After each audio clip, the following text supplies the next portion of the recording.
Alors je passe la parole à notre chère et aimée Monique. Merci. Bien, merci. Je tiens tout d'abord à remercier Richard Abitbol et son bureau de m'avoir demandé de présenter Georges Bensoussan, historien français né au Maroc. J'ai connu Georges après l'édition de son premier livre, Génocide pour mémoire, en 1989, donc ça date pas d'hier. Il était alors professeur d'histoire. De suite, j'ai été intéressée par sa réflexion, sa présentation, son esprit de synthèse.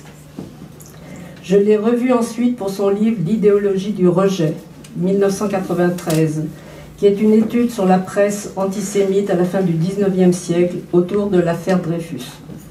Georges Bensoussan, en 1994, fut le précurseur de séminaires de formation sur la civilisation juive auprès de professeurs dans différents secteurs des établissements de l'éducation nationale, des fonctionnaires tels la police, etc., au sein même du mémorial de la Shoah, ou dans d'autres académies en France et régulièrement au kibbutz de l'Oramé Adgetaot en Israël. Ce qui lui a permis, sous le nom d'Emmanuel Brenner, de diriger un collectif que vous connaissez tous, et que Richard d'ailleurs vient de rappeler, Les territoires perdus de la République, 2002-2004 pour la réédition. Livre polémique pour certains, et pour d'autres comme moi-même, c'est un ouvrage de référence qui témoigne de l'imbrication de l'antisionisme, l'antisémitisme de certains chefs d'établissement, de professeurs, d'élèves.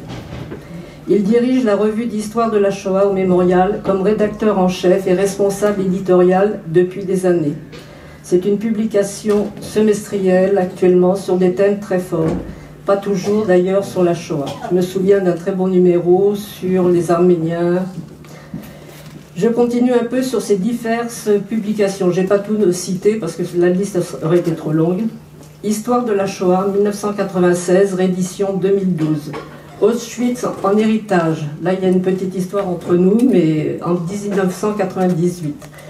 Une histoire intellectuelle et politique du sionisme, 2002. L'Europe, une passion génocidaire, 2006. Un nom impérissable. Israël, le sionisme et la destruction des Juifs d'Europe, 2008. Dictionnaire de la Shoah, 2009. Le dernier ouvrage, Les Juifs en pays arabe, de 1850 à 1975, objet de la conférence d'aujourd'hui, est pour moi, d'origine ashkénaze, fondamental, car il répond à mes interrogations. J'ai lu entre autres dans ma jeunesse quelques ouvrages, Albert Memmi, notamment La statue de sel. Il m'a d'ailleurs incité à relire dernièrement. J'ai eu des conversations, des témoignages de familles du Maghreb tellement contradictoires. Alors lorsque Georges m'a dévoilé l'objet de ses recherches, il y a quelques années, je n'avais qu'une hâte. C'était de l'entendre, de le lire. Son livre est un pavé de connaissances, de références trouvées notamment dans les archives des écoles de l'Alliance et des archives diplomatiques. Il était temps que nous ayons la possibilité d'en savoir plus sur la situation des Juifs en terre arabe, leur rapport au sionisme et leur départ de ces contrées. Voilà, Georges, je te laisse à ton public. Merci Monique, merci Monsieur Hulmeau également pour cette invitation. Je vais faire une présentation du livre et ce qui m'a amené à l'écrire. C'est-à-dire quel est le point de départ de cette recherche. Et ce point de départ est très simple. Je ne vous apprends rien en vous disant que le monde juif en terre arabe est bimillénaire, il est très ancien, et même souvent bien avant l'ère chrétienne. Vous avez des juifs au Maroc, vous avez des juifs en ce qu'on appelle l'Irak aujourd'hui, qu'on appelait la Mésopotamie autrefois. Donc il y a des communautés qui ont 2500 ans d'âge dans l'actuel Maroc, l'actuelle Libye ou l'actuel Irak. Or, ces communautés ont disparu en 20 ans, à peu près, entre 1945 et 65, disons 30 ans si on veut pousser très loin la date, 1975, l'après-guerre du Kippour. Ça a été ma première interrogation. Pourquoi une disparition aussi rapide, sans génocide, sans massacre? Et même, ça va vous étonner, sans expulsion, sauf dans le cas égyptien. La deuxième question, c'est le silence de la mémoire collective sur cette question qui est tout de même étonnant. Dans les manuels d'histoire, on n'avait pas un mot là-dessus, pas un mot, pas une ligne. Les historiens sont très peu nombreux à travailler sur le sujet en France, ça se compte sur les doigts d'une main. Il y a Chaim Zafrani, Michel Abitbol, Jacques Taïeb qui est mort récemment, bon, quelques-uns comme ça, mais enfin c'est très peu, ça dépasse pas le chiffre de 4-5. Dans le monde anglo-saxon davantage, mais ils ne sont pas traduits en français. Norman Stillman, qui est sans doute le meilleur d'entre eux, n'est pas traduit en français. Michael Laskir est l'excellent connaisseur du juif du Maroc, c'est un Américain, ces gens-là sont des Américains, ne sont pas traduits. Le seul traduit en français, mais il n'est pas connu pour ses études juives, il est surtout connu pour l'Empire ottoman, c'est Bernard Lewis. Mais Bernard Lewis est quand même l'auteur d'un très grand livre sur les juifs en terre d'islam. Bon, c'est tout. Mais enfin, c'est une petite goutte dans l'œuvre de Lewis, qui est une œuvre immense. Donc, silence des historiens, et puis silence de grand public, ça n'intéresse pas vraiment d'ailleurs, j'aurais beaucoup d'anecdotes à raconter là-dessus.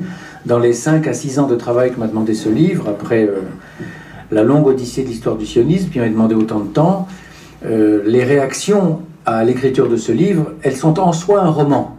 Comme d'ailleurs les réactions aujourd'hui à la réception de ce livre depuis qu'il est sorti au mois de mai. C'est-à-dire, comme je l'ai souvent dit, et Monique a dû l'entendre déjà, le livre compte 14 chapitres. Aujourd'hui, si j'en avais le temps, j'écrirais un 15e chapitre. Comment le livre est reçu. C'est en soi extraordinaire, c'est une aventure. Bon. Mais ce n'est pas le moment, peut-être qu'on en parlera dans le débat. Le troisième point qui m'y a conduit, c'est 2002. 2002, Monique vient de le rappeler, Territoire perdu de la République, sous le pseudonyme d'Emmanuel Brenner. Beaucoup de gens d'ailleurs se sont demandé pourquoi j'ai pris un pseudonyme. Et pourquoi un pseudonyme ashkénaze? J'ai même entendu des niaiseries du type il a honte d'être séfarade. On entend parfois de ces bêtises qui font partie du musée des... Enfin bon, passons. Je ferme la parenthèse. Bon. En fait, le pseudonyme, il vient du fait que je travaille au mémorial, que j'engage la responsabilité du mémorial, donc je suis obligé d'une certaine prudence, un devoir de réserve, et puis 2, que je sortais un livre de 1000 pages sur l'histoire du sionisme, qui m'a demandé 6 ans de travail, et que dans la bien-pensance qui caractérise la France, on aurait vite fait de dire, regardez, historien raciste, anti-arabe, anti-je ne sais quoi, etc. C'était vite torpiller cet ouvrage. Or, en 2002, on est en pleine flambée antisémite en France, on est dans la deuxième intifada, les agressions antisémites sont quasi quotidiennes, sinon hebdomadaires, on va même jusqu'à agresser une synagogue, je crois, dans la banlieue lyonnaise, et les médias, face à cette agression antisémite, n'avaient qu'une seule réponse, la Palestine. Je veux bien, et personne ne contestera le fait que la Palestine a mis de l'huile sur le feu, le conflit palestinien, c'est vrai. Mais moi, il me semblait, parce que j'avais certaines lectures, même si je n'ai jamais travaillé sur le sujet avant cette histoire, je travaillais beaucoup sur le judaïsme européen en général et l'histoire européenne en général, et pas seulement l'histoire de la Shoah. Et tout de même, j'avais quand même quelques lectures, Mémi, justement, dont tu parlais tout à l'heure, ou d'autres. Et je savais bien que l'affaire était plus compliquée que ça, que ça n'était pas seulement la Palestine, même si la Palestine jouait un rôle. Donc, j'étais en présence d'un discours simpliste des médias, avec en même temps une connaissance de la réalité qui était certes très légère, très ténue, mais tout de même, je savais qu'il y avait des choses plus profondes que ça, et puis, je n'ai pas le temps de développer ici, des souvenirs de lecture qui n'avaient rien à voir avec le monde juif, qui témoignaient d'une culture anti-juive au Maghreb très ancienne, très enracinée, très antérieure au sionisme et au conflit. Quatrième point qui m'a conduit à m'interroger en 2002 sur cette question, c'est que la revue L'Histoire m'avait demandé un article sur l'antisémitisme dans le monde après la guerre, après la Seconde Guerre mondiale. Et puis, bon, au fil des recherches, c'est un petit article de 5-6 pages, vulgarisation. J'étais tombé sur un article, un dossier de l'Express en 1967, en décembre 67, 6 mois après la guerre des 6 jours, sur le sort des Juifs égyptiens après la guerre des 6 jours. Il en restait 10 000 à l'époque, sur 80 000, donc très peu. C'était un calvaire, un enfer. J'ai demandé autour de moi, vous étiez au courant de ce qui s'est passé en Égypte? Personne. Vous étiez au courant de ce qu'ils ont fait au grand rabbin, qu'ils ont incarcéré à l'âge de 70 ans, et ce qu'ils lui ont fait subir dans les prisons égyptiennes? Personne. Bon. Et après, qu'est-ce qui s'est passé après la publication de ce dossier par l'Express? Rien, on est retombé dans l'oubli. Donc, et en même temps que j'étais en présence de cette histoire qui apparaissait comme une histoire violente, mais totalement méconnue, et en même temps très contradictoire, parce que Monique l'a dit tout à l'heure, alors j'y reviendrai tout à l'heure, des récits complètement polyphoniques sur le passé juif en terre arabe, aussi bien au Maghreb qu'en Libye, qu'en Égypte, qu'en Irak ou ailleurs. J'avais affaire, quand je m'intéressais, si je m'intéressais aux juifs du monde arabe, par exemple au musée du judaïsme à Paris, j'essayais de savoir dans l'exposition permanente qu'est-ce qu'il en était des juifs d'Orient, mais j'avais affaire à du folklore, à de l'ethnologisation. Il y a une salle au musée, tout le monde peut la voir, elle n'a pas changé depuis. Le judaïsme d'Orient est confiné à des robes juives de mariée du Maroc, à des instruments de Moël, à des objets liturgiques, des rimonymes, des rouleaux des siffrets Torah, etc. Bon, bref, autrement dit, le judaïsme d'Orient, c'est la Torah, et c'est la tradition, et c'est le mariage. Il ne manquait plus que la cuisine. En dehors de ça, rien. Une culture, non, pas vraiment. Une civilisation, non, pas vraiment. Il aurait fallu bien creuser pour savoir qu'il y avait effectivement toute une littérature rabbinique au Maghreb qui était très riche, toute une littérature tout court, qu'il y avait des langues judéo-arabes et judéo-berbères, et pas seulement au Maghreb, mais en Irak, que par exemple, ça je ne savais pas, c'est après coup, quand j'ai commencé à travailler sur le sujet, qu'un tiers des écrivains irakiens, dans les années 30, étaient juifs, en langue arabe. Un tiers étaient juifs. Qu'une bonne partie de la renaissance littéraire arabe, pas toute bien sûr, n'exagérons pas, mais qu'une partie de la renaissance littéraire arabe du début du XXe siècle en Irak, et l'Irak c'est la deuxième communauté juive arabe du monde arabe après le Maroc, était juive. C'était totalement inconnu. Et puis, dernier point qui m'a posé quand même un problème dès le départ, la polyphonie des récits. Et je me suis posé la question quand j'étais face à des témoins qui me racontaient leur vie en Libye, au Maroc, en Tunisie. L'Algérie, c'est un cas à part. Bon. La polyphonie des récits, c'est-à-dire que je me demandais, c'était contradictoire ou c'était complémentaire? Parce que d'abord, j'avais des gens qui me disaient c'était très bien. On vivait très bien, on s'entendait très bien, et puis à la question classique, mais pourquoi êtes-vous parti?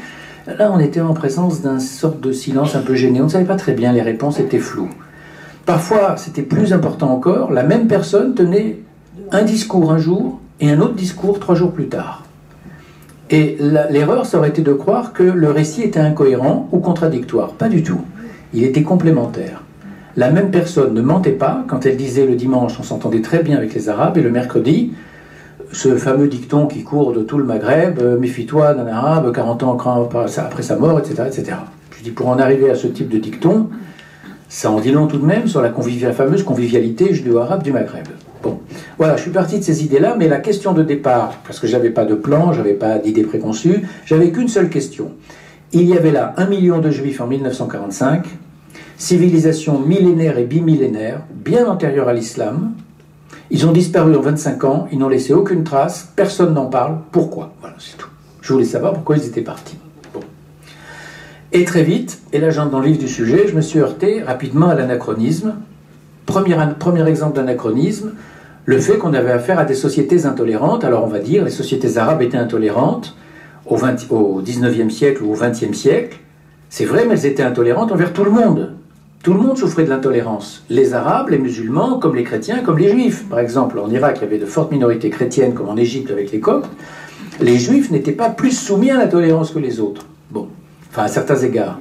L'intolérance était une valeur commune de toutes ces sociétés-là. Et l'anachronisme, il est où? Il est simplement dans le fait que la tolérance est une valeur récente, c'est une valeur issue des Lumières. Et donc, reprocher au monde arabe d'être intolérant, c'est ne pas comprendre que ce monde-là n'avait pas encore connu la révolution des Lumières et qu'on n'était pas du tout dans les normes occidentales. Bon. Deuxième point, j'avais affaire à une histoire qui était recouverte par le conflit israélo-arabe. Dès que je parlais des Juifs en terre arabe, on me disait « Ah oui, la guerre de 48, 56, 67, 73, qui pour les territoires, la Palestine, etc. » Et du coup, beaucoup avaient le sentiment que la condition juive en terre arabe avait toujours été un enfer. Parce que les relations judéo-arabes aujourd'hui sont des relations très dégradées, très conflictuelles, très violentes, même pire que ça. On avait l'impression que ça avait toujours été le cas. Eh bien non, c'est pas si simple. Et donc de projeter toujours le conflit israélo-arabe sur le vieux passé judéo-arabe dans ces terres d'islam, c'est une grosse erreur.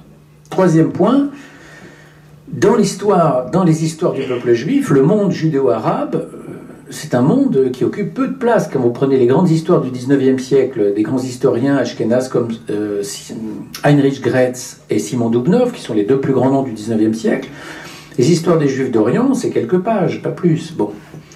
Mais il ne faut pas immédiatement créer la discrimination. Il faut aussi avoir en tête les rapports de force démographiques. En 1939, prenons avant la Shoah, c'est plus simple. En 1939, il y a 16 millions de Juifs dans le monde. 16 millions, entre 15 et 16.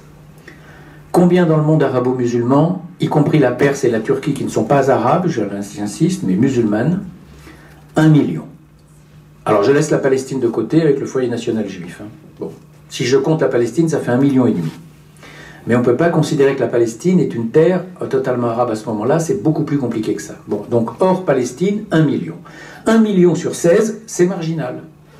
On ne peut pas l'oublier. Or, au XIXe siècle, c'était déjà le cas. En 1939, on ne peut jamais oublier que 2 juifs sur 3 dans le monde sont européens. Qu'un juif sur 5 dans le monde est polonais. 1 sur 5. Qu'un juif sur 3 en Europe est polonais. Que le cœur du judaïsme et sa force vitale, c'est la Pologne. Ce n'est pas les États-Unis, ils sont plus nombreux aux États-Unis. Mais le cœur intellectuel, sioniste, bundiste, en point de vue littéraire comme au point de vue religieux, c'est la Pologne. Eretz Israël commence à devenir un centre, mais c'est à peine naissant. Bon. Donc c'est une histoire marginale aussi, parce que démographiquement, elle ne pèse pas beaucoup. Bon.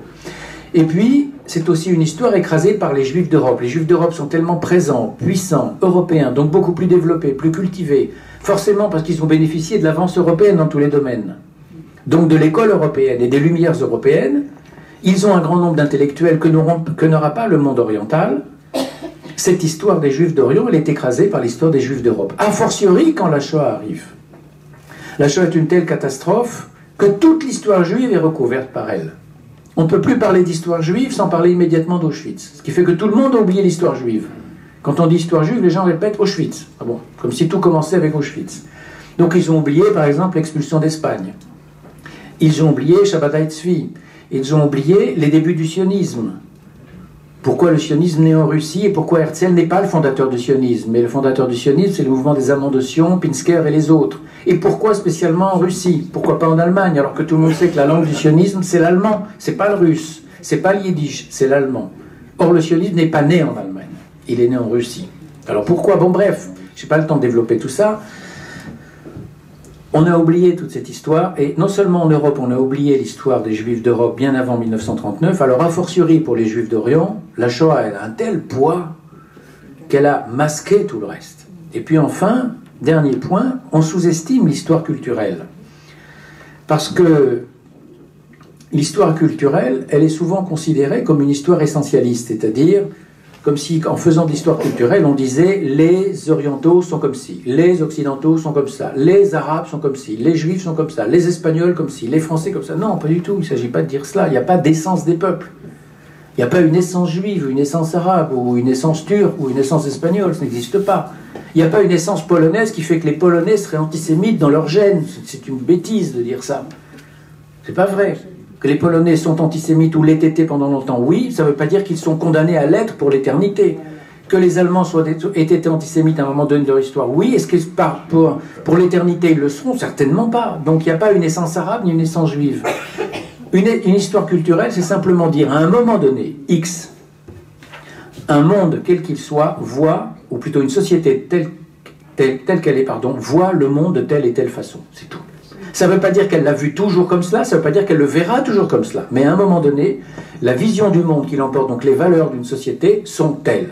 Ça, c'est faire de l'histoire culturelle. Si on ne fait pas d'histoire culturelle, on ne comprend pas l'histoire sociale. Et on ne comprend pas l'histoire tout court. Donc l'important, c'est la vision du monde à un moment T d'une société donnée. Bon. Et c'est très important parce qu'on ne peut pas faire d'histoire sans anthropologie. Tout livre d'histoire est livre d'anthropologie. Si je veux comprendre la façon dont les Juifs sont perçus dans le monde arabo-musulman, du Maroc à l'Irak, dans les années 1900, j'ai intérêt à comprendre comment fonctionne psychiquement le monde arabo-musulman au même moment. Quelles sont ses valeurs? Quels sont ses codes? Quels sont ses mots-clés? Comment voit-il les étrangers, les non-musulmans, les non-arabes, les femmes, et les Juifs, etc. Bref, sa vision du monde, tout simplement. C'est la même chose. Si je veux comprendre pourquoi le nazisme éclot en Allemagne, et pourquoi en Allemagne il donne la catastrophe que l'on sait, j'ai intérêt à connaître la culture allemande. Et pourquoi cette culture allemande a récusé les Lumières alors que c'est aussi une culture des Lumières. Et en même temps les Lumières ont échoué en Allemagne et pourquoi elles ont accouché d'Hitler. Donc, quelles sont les valeurs clés dans l'Allemagne d'avant 1914, donc bien avant Hitler, qui permettent de comprendre à un moment donné pourquoi un phénomène hitlérien éclot dans ce pays-là et pas dans un autre. Ça s'appelle de l'histoire culturelle. Eh bien, l'histoire culturelle est mal vue. Elle est mal vue parce qu'on la confond souvent à une histoire essentialiste, donc raciste. Et ça n'a rien à voir. Bon. Voilà le deuxième point. Le troisième point, quand j'ai commencé à travailler là-dessus, et je me suis posé la question, d'abord, j'avais pas d'idée préconçue, je vous l'ai dit, je partais d'une question. Je me suis posé la question très rapidement, de savoir, vu la masse d'archives que j'avais à ma disposition, 3 types d'archives. Les archives de l'Alliance à Paris, considérables. C'est un trésor, une vie humaine n'y suffirait pas, même plusieurs vies humaines ne suffiraient pas à les écluser. Et parce que, je résume ce que c'est les archives de l'Alliance pour ceux qui ne le sauraient pas, l'Alliance est fondée en 1860 à Paris. Elle crée à partir de 1862 au Maroc, puis ensuite dans tout le monde arabo-musulman, y compris l'Iran, enfin la Perse à l'époque, et l'Empire ottoman, et même les Balkans. Donc ça dépasse le monde musulman, je veux dire.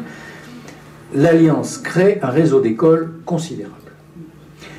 Dans les statuts de l'Alliance, chaque directeur d'école doit envoyer à Paris chaque mois un rapport dans lequel il décrit la situation de l'école et la situation générale de la communauté, du pays, etc.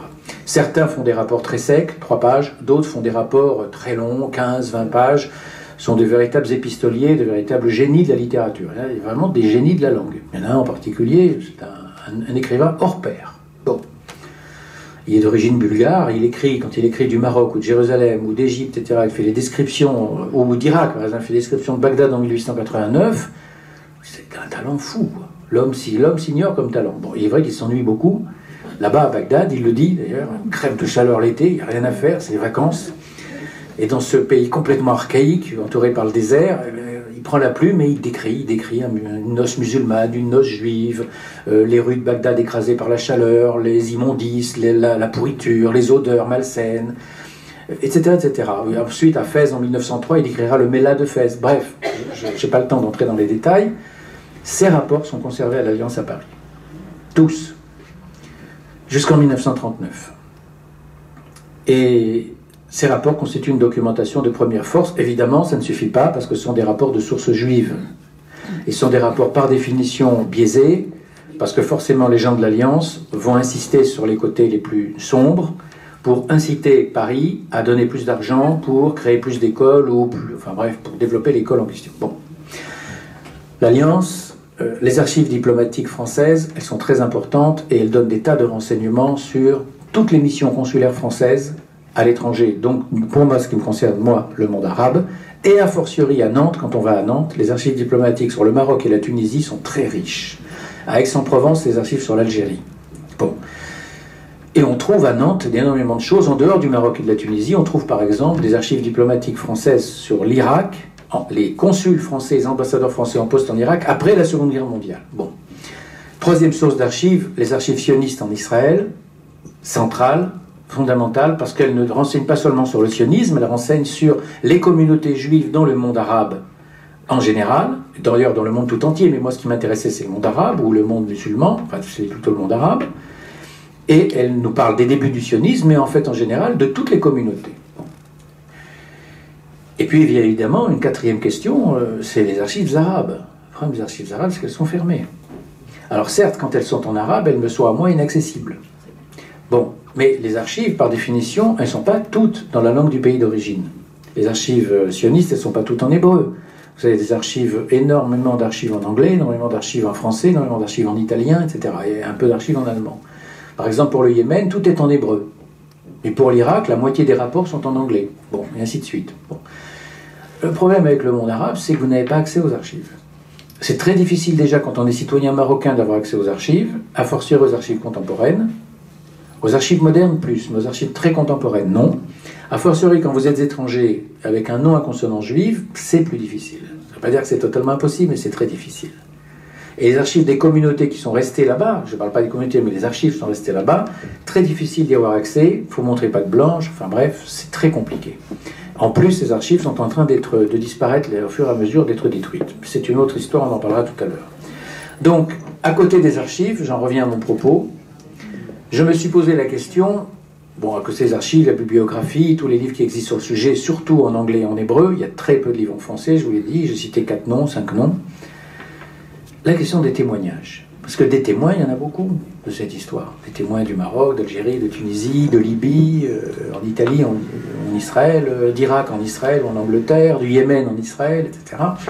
On peut les interroger. Par exemple, j'ai beaucoup eu de contact avec la communauté d'Égypte à Paris, qui est très active, très dynamique, très vivante. et qu'il y a des choses énormes à raconter. C'est passionnant d'écouter les Juifs égyptiens sur les années 50. Bon. Je me suis posé la question de savoir, oui ou non, est-ce que je retiens les témoignages, est-ce que je fais aussi de l'histoire orale? Et finalement, j'ai opté pour le non. J'ai écarté les témoignages parce que, par définition, ils sont écrits 30 ans après. 20 ans, 30 ans, 40 ans après, ils sont donc réécrits, déformés, torturés, triturés, je dirais.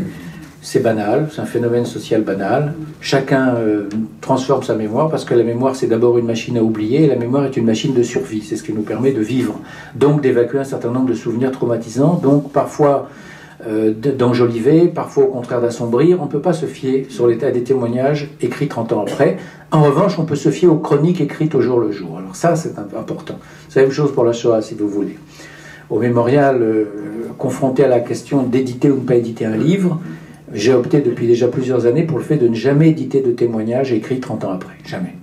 En revanche, des chroniques, par exemple, quelqu'un qui m'apporterait une chronique écrite par quelqu'un du ghetto de Varsovie durant les années du ghetto de Varsovie, ça on publie. Bon, c'est différent, c'est un matériau d'histoire. 2, la mémoire, c'est pas seulement une machine à oublier, c'est une mythologie collective et une reconstruction identitaire. D'où le fait qu'un grand nombre de gens vous disent « c'était merveilleux ». D'autres vous diront « c'était l'enfer ». On a du mal à s'y retrouver. Et reconstruction, mythologie collective, reconstruction identitaire, parce qu'effectivement, on a besoin de reconstruire la mémoire pour pouvoir exister en tant que personne. 3, troisième illusion, l'illusion d'une mémoire homogène. Il n'y a pas de mémoire homogène de cette histoire, mais c'est vrai de toute histoire d'ailleurs. C'est une mémoire socialement stratifiée. Par exemple, avec les Juifs du Maroc, je me suis souvent posé la question, mais qu'est-ce qui fait que pour les uns, c'était le bonheur, et pour les autres, ils vous disent c'était l'enfer? C'est énigmatique. Les deux disent la vérité, les deux sont sincères. Et au fur et à mesure de l'investigation, quand j'ai lu les témoignages et quand j'ai écouté aussi beaucoup de témoins qui m'ont parlé, même si je n'ai pas tenu compte dans le livre, je ne les cite pas dans le livre, mais j'ai écouté les uns et les autres, je me suis aperçu que la mémoire était socialement stratifiée. C'est-à-dire que plus on montait dans l'échelle sociale, plus les souvenirs étaient heureux. Plus on était dans une grande ville comme Casablanca, dans les années 50-60, on avait des souvenirs heureux. Plus on allait dans le bled, dans les années 30-40, au fin fond de la montagne, à Fès, Marrakech, etc., bref, des villes de l'intérieur, et plus là, c'était difficile. A fortiori pour les parents et les grands-parents. C'était moins vrai pour les enfants. Bref, il est incontestable qu'il y a une mémoire des classes privilégiées qui s'est fait passer pour la mémoire tout court. C'est normal, les classes privilégiées, elles ont le statut le monopole de la parole. Elles ont le monopole de l'écrit. Ce sont elles qui parlent pour les autres. Les pauvres, ils ne parlent pas. On ne leur donne pas la parole. Ce sont les nantis qui parlent. Et effectivement, j'ai souvent vu après la sortie du livre des gens très bien mis qui sont venus me voir, dont une femme il y a quelques mois au mémorial de la Shoah, qui me dit « Monsieur, je ne me suis pas du tout reconnu dans votre livre. » C'est très bien. Et j'ai essayé de savoir un peu d'où elle venait. Casablanca, 70 ans environ, elle appartenait à la bonne bourgeoisie juive de Casablanca. Je lui ai dit « Vous avez fréquenté les Arabes? Vous vivez avec eux? » Non, non, pas du tout. Vous vivez avec qui? Avec les Européens uniquement, dans le quartier européen. Je suis d'accord. Bon, c'est une mémoire socialement stratifiée. Alors, elle a reconnu, c'est avec beaucoup d'honnêteté, que ce qu'elle croyait être le monde, c'était son monde.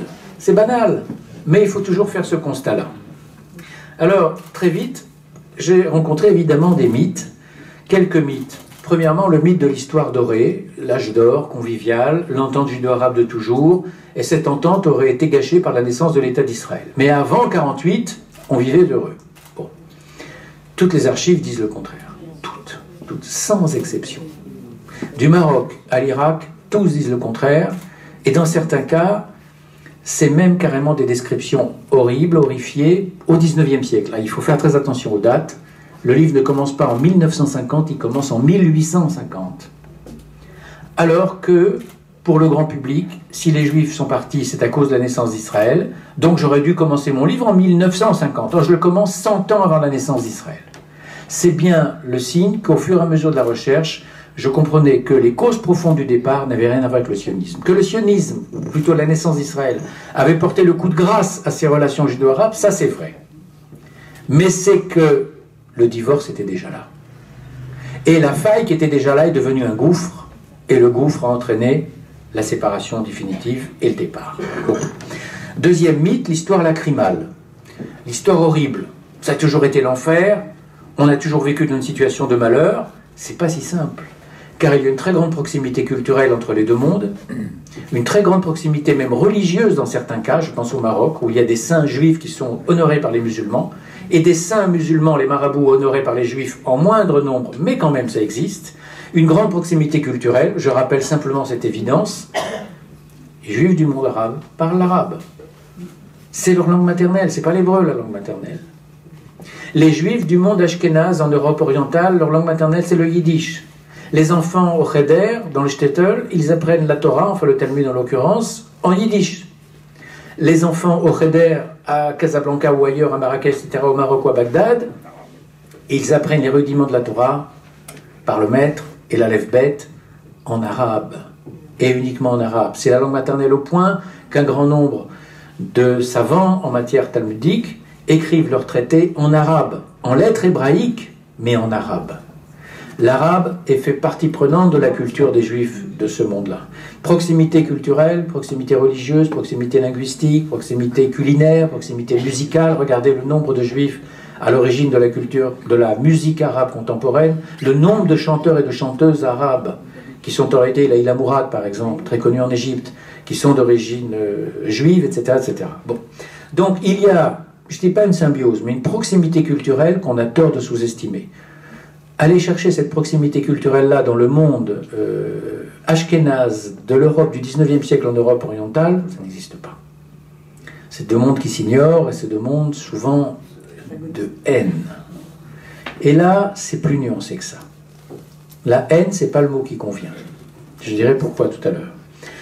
Troisième point, le mouvement sioniste, troisième mythe, le mouvement sioniste aurait déraciné ses communautés pour servir ses propres fins. Bref, il se serait servi des Juifs d'Orient après la Shoah, parce que les Juifs d'Europe sont morts, il s'en serait servi pour les faire venir en Israël, parce qu'il n'y avait plus de Juifs d'Europe.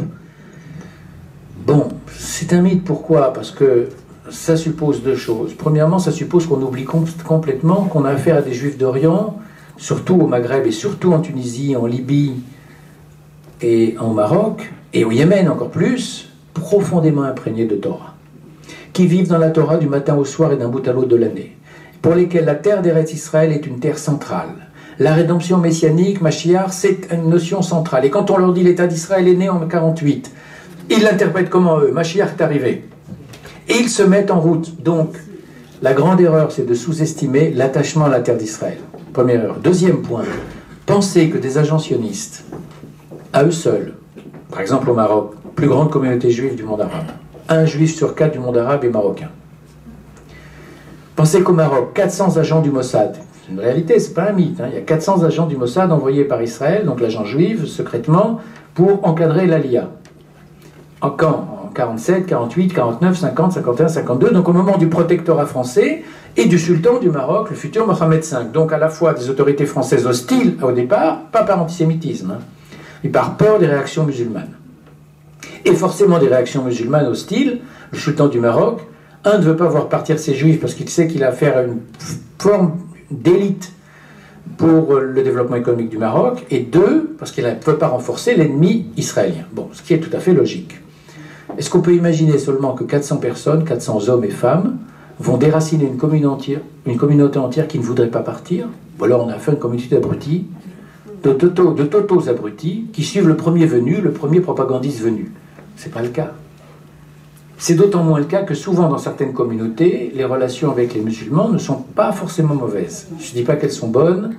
Il y a un film récent là-dessus qui court un peu partout et qui est présenté partout, qui s'appelle Les Échos du Mela, les Juifs de Tinrir, de Kamal Ashkar, je crois, dont on parlera peut-être tout à l'heure, si vous voulez, dans le débat. Et qui montre bien que les relations ne sont pas si bonnes qu'on le dit. Bon. Donc ça, c'est encore une fois une mythologie qui a la vie dure jusqu'à aujourd'hui. Autre mythologie, les Juifs n'auraient immigré massivement qu'en 1945. C'est faux. Plus vous étudiez les archives, plus vous voyez qu'en fait, toute la terre, tout le monde arabe est une terre de départ depuis la fin du 19e siècle. Les Juifs du Maroc partent vers l'Amérique du Sud. Ils vont fonder les communautés de Rio, de Sao Paulo, de Caracas au Venezuela. Des Juifs d'Irak partent en Inde, les Vidal Sassoon, et vont former de grandes communautés en Inde et de là vers la Chine même.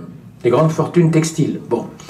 Et on pourrait donner d'autres exemples. La seule communauté qui ne voit pas ses enfants partir, mais qui au contraire voit d'autres juifs arriver, c'est l'Égypte.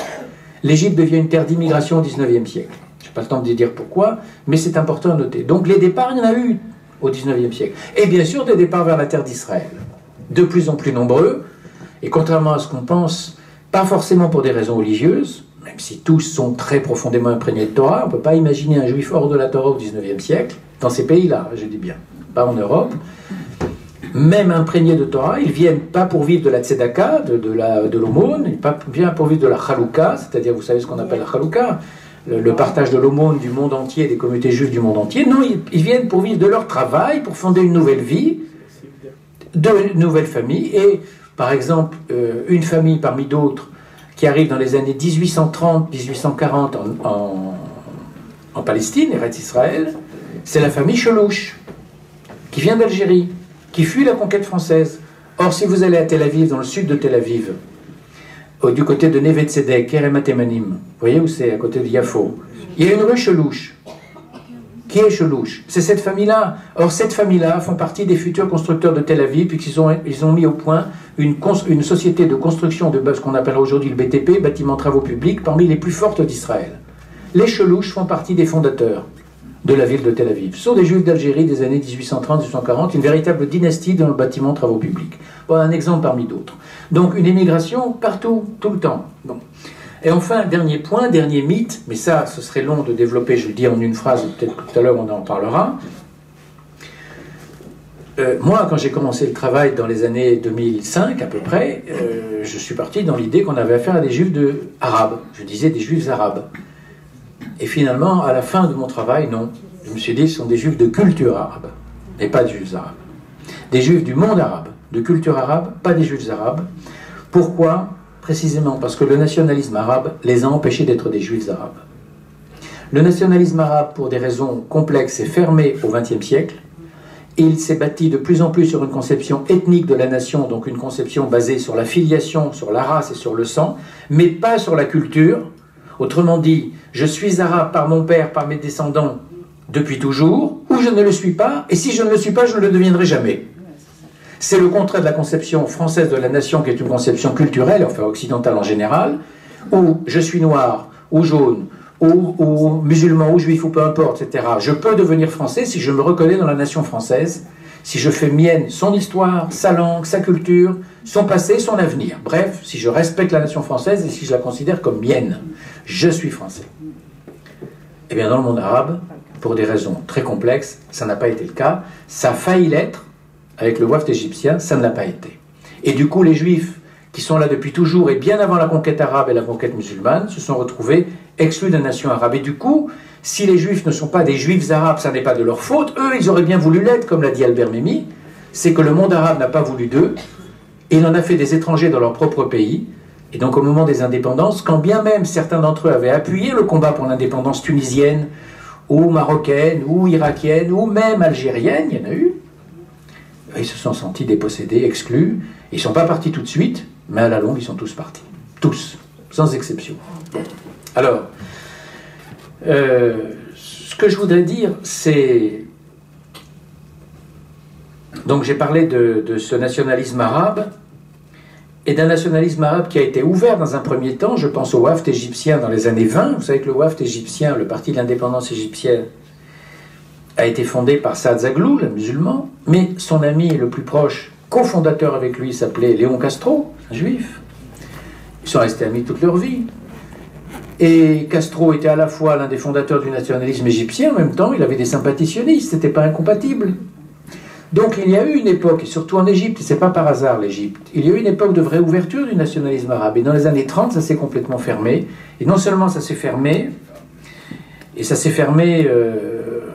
particulier à cause du ressentiment, à cause de la croyance au complot, à cause de l'anticolonialisme, et ça s'est même rapproché du nazisme. Le nationalisme syrien, irakien, s'est de plus en plus rapproché du nazisme dans les années 30 et à fortiori dans les années 40, et du coup, à la fin de la guerre, après 45, l'exclusion était patente vis-à-vis des Juifs. Bon. Le deuxième point clé, parce que là je vais aborder maintenant quelques points clés, celui-là, donc nationalisme premier. Deuxième point clé, ce qui m'a frappé, parce que quand j'ai commencé à voir les archives de l'Alliance, je n'avais pas de date précise, j'ai commencé à regarder les premières écoles de l'Alliance du côté du Maroc, Tétouan, et de Bagdad en 64, 62 Tétouan, 64 Bagdad. Et 64, Tanger aussi au Maroc.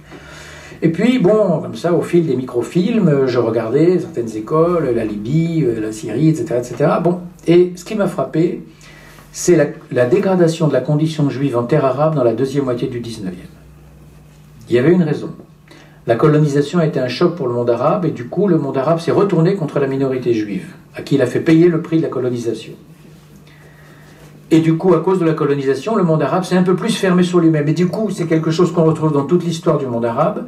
Quand le monde arabe est en position d'expansion, il est beaucoup moins violent et agressif à l'égard de ses minorités. Quand il est en position défensive et qu'il se sent agressé, il devient impitoyable à l'endroit de ses minorités. C'est ce qui explique qu'entre le 7e et le 12e siècle, le monde arabe en pleine expansion vit une paix relative avec les communautés juives et même chrétiennes, qu'à partir du 12e siècle, avec les croisades, et au XIIIe siècle, les Mongols, les grandes invasions mongoles, et ensuite une lutte permanente avec la rive nord de la Méditerranée et la supériorité des Occidentaux. Je rappelle la bataille de Lépante en 1571, où les Turcs sont battus par les chrétiens.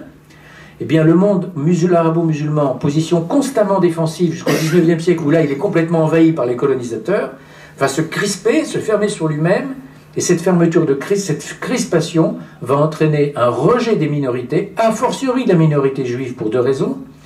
Un, c'est une minorité sans protection. Il n'y a pas d'État juif derrière pour l'aider, il y a des États chrétiens pour aider les chrétiens d'Orient, pas d'État juif. Donc les dhimmis, ce qu'on appelle le dhimmi juif, le protégé juif, est plus soumis que tous les soumis.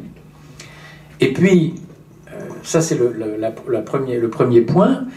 Et le deuxième point, c'est que si les juifs sont en but à la violence arabe dans la deuxième moitié du 19e, alors que le colonisateur arrive en Algérie d'abord, puis en Tunisie, puis en Libye avec les Italiens, et en Égypte avec les Anglais en 82, et puis au Maroc en 1912 avec les Français, etc., etc., et en Irak avec les Anglais en 14, bref.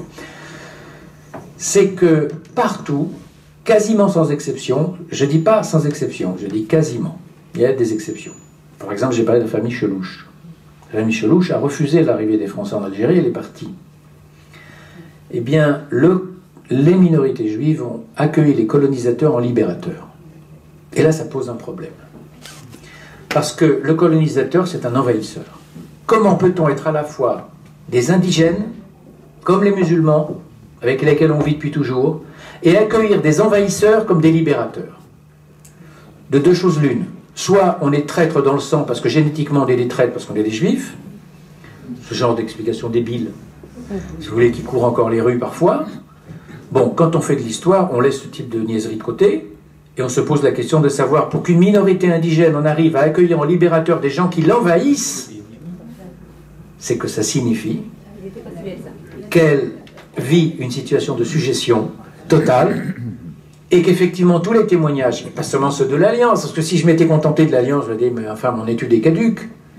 Non, mais quand vous croisez les archives de l'Alliance, les archives diplomatiques, les récits de voyage, les récits de médecins, les récits consulaires, quand vous croisez toutes ces sources juives et non juives, y compris sources antisémites, d'origine chrétienne, d'origine européenne, et quand toutes les sources disent la même chose, par exemple les militaires français qui sont des anti-juifs convaincus, comme tout bon catholique de l'époque, si vous voulez, qui bouffe du juif tous les jours. Lisez les chroniques des généraux français en Algérie, ils détestent les juifs. Ils ont un mépris profond pour eux, mais qu'est-ce qu'ils disent? La même chose que les consuls ou que les médecins qui sont par exemple en mission sur place en 1840 en Algérie. Les juifs vouent une véritable dévotion à l'armée française, bien avant le décret Crémieux. Au Maroc, c'est la même chose. Vous avez un colonel de l'armée française qui raconte qu'à Marrakech, en 1912, en arrivant, il passe devant l'école de l'Alliance avec ses troupes, et qu'est-ce qu'il entend derrière les murs de l'école de l'Alliance? Les enfants regroupés chantant la Marseillaise. C'est-à-dire que le maître, le directeur des écoles leur a fait apprendre la Marseillaise. Eux, ces enfants qui ne sont pas francophones, n'oubliez pas, ils sont arabophones, on leur apprend le français. Donc ils savent à peu près le français, plus ou moins bien, et on leur a appris la Marseillaise. Et ils voient même les trois couleurs françaises au fronton de l'école de l'Alliance. Bon, c'est dire, donc là, ça pose réellement une question de la condition juive en terre arabe pour expliquer de telles réactions. Alors là, c'est le moment quand même de dire un mot du statut du dhimmi. Le statut du dhimmi est un statut codifié par l'islam, c'est pas un fantasme, c'est une réalité. Il est codifié par le pacte d'Omar au 7e siècle. Ce statut du dhimmi est un progrès par rapport au statut des Byzantins, donc d'avant la conquête musulmane, Et les Juifs ont vécu ça comme une libération, et ça l'était, indéniable. Et pendant plusieurs siècles, on ne peut pas parler d'un véritable âge noir entre Juifs et musulmans, c'est faux. À partir du XIIe siècle, ça se dégrade. Et le statut du dhimmi, qui est un statut de protégé, en clair, les religions du livre peuvent vivre à l'ombre de l'islam, à la condition de payer des impôts supplémentaires, et de respecter certaines clauses, bon, qui sont d'ailleurs très strictes. Ce statut du dhimmi est plus ou moins appliqué. Parfois très durement, parfois plus souplement, parfois tombant désuétude, parfois il est remis en vigueur, selon les périodes et selon les lieux surtout, il est plus ou moins sévère. Par exemple, en Égypte, il est relativement atténué. Au Maroc, en Perse, au Yémen, il est impitoyable. Et là, je me suis posé la question, mais pourquoi dans ces trois pays-là? Et là, tout d'un coup, je me souvenais de mon travail sur le sionisme, au début des années 2000, quand je lisais les premiers rapports du Congrès sioniste, et quand Max Nordau, le bras droit d'Herzl, faisait son rapport juste après Herzl, Max Nordau, jusqu'à 1914, donc 10 ans encore après la mort d'Herzl, avait l'habitude de dresser un panorama des judéités du monde entier à l'ouverture du Congrès. Et quand je lisais le rapport de Nordau, je constatais une chose, il citait toujours 5 pays parmi les pays les plus durs pour la condition juive. La Roumanie, la Russie, ça on savait déjà. La Perse, le Yémen et le Maroc. Pourquoi ces 3 pays-là? Eh bien, dans les archives, on comprend beaucoup mieux. Or, quel est leur point commun entre ces 3 pays? Ils n'ont jamais été colonisés par les Turcs. Le voilà, le point commun. Ce sont des pays musulmans, oui. 2 d'entre eux sont des pays chiites, donc d'un islam beaucoup plus rigoriste et beaucoup plus dur vis-à-vis des minorités non musulmanes, parce qu'obsédés par la pureté du chiisme et la pureté du musulman par rapport à l'impureté du non-musulman, le chrétien, le zoroastrien, le juif, peu importe. Ce qui n'est pas vrai dans le sunnisme. Mais le Maroc est sunnite, lui. Et le Maroc n'a jamais été colonisé avant les Français. Le point commun, c'est l'absence d'Empire ottoman. Or, l'Empire ottoman a une influence adoucissante à partir du XVIIIe, et même avant, à partir du XVIe siècle déjà, sur les communautés juives en général, a une habitude de tolérance plus ou moins grande vis-à-vis d'autres communautés. Je rappelle qu'en dehors des Juifs, il n'y a pas d'autres minorités au Maghreb à partir du XIIIe siècle. En revanche, dans l'Orient arabe, c'est-à-dire de l'Égypte à l'Irak actuel, il y a des minorités en dehors des Juifs. Il y a les Druzes, il y a les Kurdes, il y a les chrétiens. Regardez les chrétiens du Liban, enfin, entre maronites et grecs orthodoxes, etc., etc., etc. Il y a une mosaïque de familles chrétiennes qui date de l'époque du Christ. Bon. Donc, le Proche-Orient est habitué aux minorités. Le Maghreb ne l'est plus depuis les Almoravides et les Almohades du Moyen-Âge. Bon, bref, tout ça pour dire, je suis un peu long là-dessus, tout ça pour dire que le statut du dhimmi n'est pas un fantasme, c'est bel et bien une réalité, mais il ne faut pas la prendre comme un bloc, elle a évolué avec le temps. Or, ce statut du dhimmi, s'il avait tendance peut-être à s'adoucir, avec la colonisation, il va se durcir, enfin avec la colonisation, avec la poussée européenne, il va se durcir, parce que, par rejet du colonisateur, le monde arabe va se replier sur lui-même et rejeter davantage la communauté juive. Troisième point clé, c'est que si on part de l'idée que tous les juifs du monde arabe sont partis à cause de l'antijudaïsme, l'antisémitisme, je crois qu'on est dans l'erreur. Or, c'est ça l'histoire lacrymale. Les juifs sont des objets passifs de l'histoire, ils ont toujours subi, ils ont encaissé les coups, et ils ont encaissé tellement de coups dans ce monde-là qu'ils sont partis à la fin. C'est simpliste, ça, comme thèse. C'est très simpliste. Parce que, en fait, les juifs sont aussi partis d'eux-mêmes. Pourquoi ? Parce qu'à partir du moment où il y a un tel effort de scolarisation au XIXe siècle du monde juif traditionnel, l'Alliance, les écoles européennes, les écoles congréganistes, vous savez, il y a beaucoup d'enfants, par exemple, juifs qui vont dans des écoles chrétiennes en Égypte, en 1900, beaucoup. Bon. Eh bien, l'effort scolaire est tel qu'en 1920, on peut dire que la communauté juive a 2 générations d'avance sur les jeunes musulmans. 2 générations d'avance. Qu'en 1945, 80% de la jeunesse juive du Maroc sait lire et écrire, et compter. Pas tous, hein, 80%. Chez les filles, un peu moins. Bon. Mais, chez les garçons musulmans de même âge, disons l'âge de 10 ans, 5% d'alphabétisés. 5%. C'est un gouffre énorme entre les deux mondes.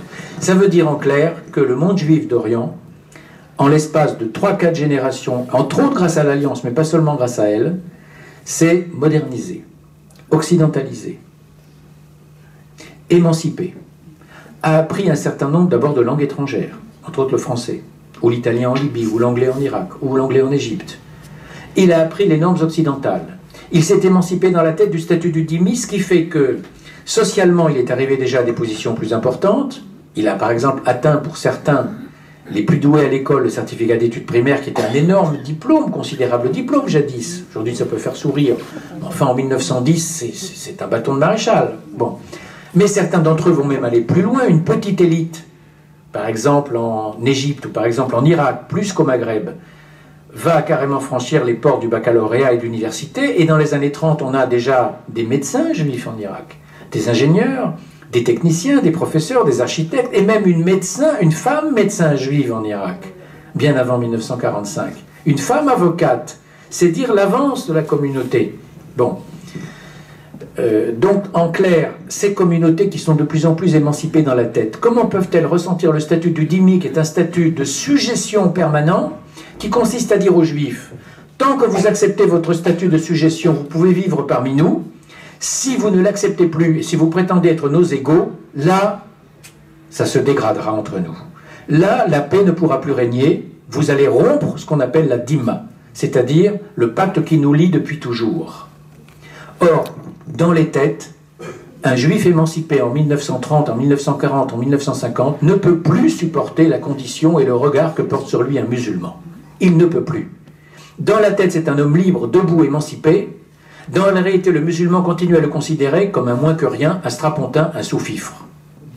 Et il y a quelque chose là dans ma recherche dans les archives qui m'a frappé, c'est quand je lisais les archives diplomatiques européennes, donc non juives, ou les archives de l'Alliance, ou les rapports des commissaires de police en Libye, en Irak, au Maroc ou en Tunisie, je revenais toujours sur le même mot, traduit par exemple en français, c'est le mot arrogant.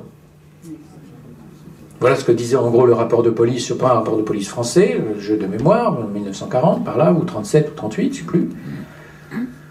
On nous dit, écrit le commissaire de police, on vient nous dire de tous côtés, côté musulman, que les juifs ont beaucoup changé ces dernières années, sont devenus de plus en plus arrogants. Bon, je lis ça une fois, 2 fois, 3 fois, 10 fois. Et quand je lis ça du côté de la Libye, puis du côté de l'Irak, ça m'intrigue. Je me dis que pour que le même mot revienne constamment, c'est que ce mot n'a pas le sens qu'on lui donne habituellement. Il faut toujours se méfier du sens des mots, il a évolué. En fait, il a fallu un certain temps pour comprendre qu'arrogant, ça voulait simplement dire qu'un juif prétendait être votre égal. S'il prétend être votre égal, il sort de sa condition traditionnelle, il est arrogant. Et là, la situation, évidemment, se dégrade complètement.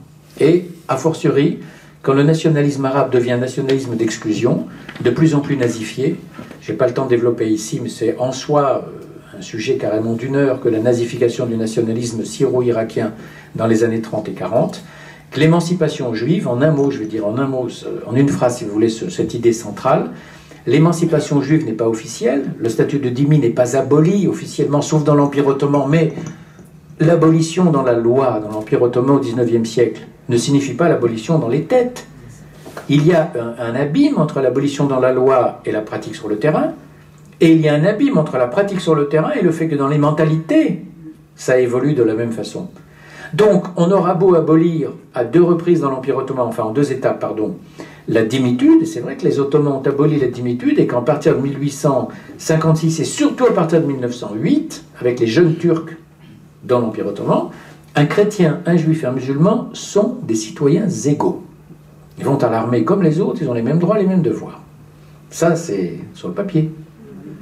Et pourquoi tant de jeunes juifs refusent d'aller dans l'armée ottomane? Parce qu'ils disent, vous nous voyez dans une section avec des musulmans, on va être le souffre-douleur. Vous nous voyez devenir caporal, c'est impossible, on ne peut pas commander un musulman. Un juif commande un musulman, mais c'est le monde à l'envers. Et d'ailleurs, les chefs musulmans eux-mêmes le reconnaissent. Ils le disent, on ne peut pas envisager ça. Les chefs de l'armée française le disent, vous formez des bataillons marocains avec des juifs et des musulmans, oui, mais il est impossible de mettre un officier juif avec des musulmans. Impossible. Un juif ne peut pas commander à des musulmans. Et ça se passe en 1942-43, après le débarquement allié au Maroc, par exemple. C'est vous dire la force des mentalités. Bref, en un mot, l'émancipation juive insupporte la conscience arabe. La conscience arabe ne peut pas le supporter parce que l'économie psychique du monde arabo-musulman de cette époque, je ne dis pas toujours, hein, on me dit, attention, vous faites de l'essentialisme, vous faites du racisme. Pas du tout, je dis de cette époque. De cette époque. Je souligne en rouge, en italique, en gras, ce que vous voudrez, de cette époque, voilà. dans les années 30 et 40 et 50, la conscience, l'économie psychique du monde arabo-musulman de ce temps-là ne peut pas supporter un juif émancipé. C'est hors de propos. C'est insupportable parce que la condition juive, et d'ailleurs la condition humaine tout court dans ce monde-là, est basée sur la soumission. Et là,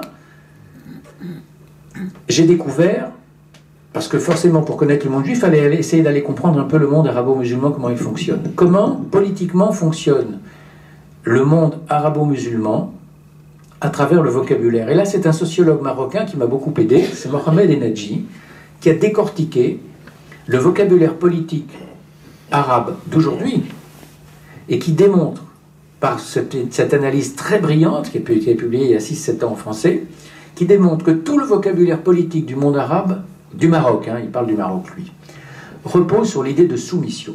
Le pouvoir, c'est l'écrasement de l'autre. C'est pas la gestion des hommes par le biais d'un pacte de souveraineté qui s'appelle un gouvernement, si vous voulez, un contrat de gouvernement, c'est l'écrasement du plus faible. Et c'est une pyramide d'écrasement, pas seulement du juif, mais d'écrasement toujours de l'inférieur. Et au bout de l'inférieur, il y a le juif et la femme. Et la femme. Et là, ça a été un point clé de mon étude. J'ai été frappé de rencontrer partout la condition des femmes. Au point que, j'ai pas le temps, il est déjà 10h moins 20, le temps passe, au point que je me souviens de cette réflexion d'un officier français dans les années 25-30 au Maroc qui écrit à propos de la mentalité musulmane, je ne sais plus quelle région du Maroc, j'ai oublié, qui écrit « Ici, un juif, c'est kifel mra, comme une femme. » Et il écrit ça en lettres latines. Moi, je ne sais pas l'arabe, j'ai donc demandé la traduction, on m'a dit ça veut dire comme une femme. Oui, c'est ça. Un juif, c'est comme une femme. Et alors, du coup, je comprenais mieux tout d'un coup pourquoi, dans ce Maroc, dans cette Tunisie, dans cette Libye, surtout en Libye, entre autres, je me souviens de ça, en Libye, un pays musulman, traditionnel, où une femme ne peut pas se montrer tête nue devant un étranger qui n'est ni son frère, ni son mari, ni son père. Les colporteurs juifs, qui sont très nombreux en Afrique du Nord, c'est un métier traditionnel de l'Afrique du Nord au 19e et au début du 20e siècle, les colporteurs juifs, qui vont de bled en bled, de village en village, etc. Ils entrent dans les familles musulmanes, où il y a la femme qui les reçoit, la maîtresse de maison, et qui ne se voile pas devant eux. Et là, j'ai la réponse. Qui fait le bras ? Femme. Je suis comme une femme. Et alors, du coup, je faisais le lien avec le Yémen. Pourquoi au Yémen ? Parce que dans les archives du Yémen, toutes les archives du Yémen disaient la même chose. Le juif yéménite, c'est le dernier des hommes. Et d'ailleurs, ceux qui sont envoyés en mission par l'Alliance au Yémen pour savoir si on peut ouvrir une école en rapport, le Yémen n'a jamais permis l'ouverture d'une école. Il n'y aurait jamais d'école de l'Alliance là-bas. Mais Yom Tov Semar, qui est un grand maître de l'Alliance en Égypte, non, pardon, au Maroc, est envoyé par Paris au Yémen pendant 3 mois pour une mission exploratoire, en 1910. C'est un échec, c'est-à-dire il reste 3 mois au Yémen, il est reçu dans toutes les communautés juives, il est très bien reçu à Sanaa et ailleurs, et il revient au Maroc, et puis ensuite il envoie son rapport à Paris, ça fait 60 pages, c'est extraordinaire de lire ce texte, qui hélas n'est pas publié, mais il est dans les archives de l'Alliance, et il raconte que le sommet de la galoute, c'est le juif du Yémen. Que pour un oui, pour un non, un musulman passe ses nerfs quand il est énervé sur un juif qu'il cogne. Peu importe ce qu'a fait le juif, il n'a rien fait. Et quand lui, Yom Tov Semar en hébreu, parce qu'il n'a pas d'autre langue commune, en hébreu, il s'adresse aux juifs yéménites, parle l'hébreu. Pas très bien, mais il parle l'hébreu. Comme beaucoup de ces juifs-là à l'époque. Il lui demande, mais pourquoi tu supportes ça ? Et l'autre lui répond toujours la même chose. Qu'est-ce que tu veux, frère ? Nous sommes dans la djalout, ils disent djalout. Nous sommes dans la djalout. Parfaitement conscient. Et là, les massals, le voisin musulman dans une caravane, par exemple, il y a des juifs et des musulmans, et les massals, ils s'essuient. Normal. Et ça, Yom Tov Semar le raconte au long des 60 pages. Et il en revient le cœur brisé. Mais ce qui est frappant, c'est quand vous lisez les témoignages de Joseph Halévy, grand professeur d'hébreu, qui finira au Collège de France, en 1876, il est envoyé à Marrakech, lui, au Maroc. Donc, 30 ans avant Semar. Il décrit la communauté de Marrakech. Il est envoyé pour les mêmes raisons. Est-ce qu'on peut, oui ou non, ouvrir une école à Marrakech ? Et ce qu'il décrit, c'est terrible. Il dit qu'il est au bord des larmes quand il quitte Marrakech. Quand il quitte l'état de déréliction de ces pauvres gens, qui sont obligés de marcher pieds nus en dehors du Mellah et de subir toutes les avanies. Bon, bref, tout ça pour dire en un mot que la condition juive, effectivement, au moins dans ces années dont je parle, a été marquée par une soumission de tous les instants. Une violence de tous les instants, un arbitraire de tous les instants. Seul à subir la violence? Non, tout le monde subit la violence. Par exemple, au Maroc, la bastonnade. Tout le monde subit la bastonnade. Pour un oui, pour un non, on est condamné à la bastonnade. Les musulmans aussi, bien sûr. Sauf qu'un juif, lui, il n'a pas le droit à la parole devant la justice musulmane, sa parole ne vaut rien.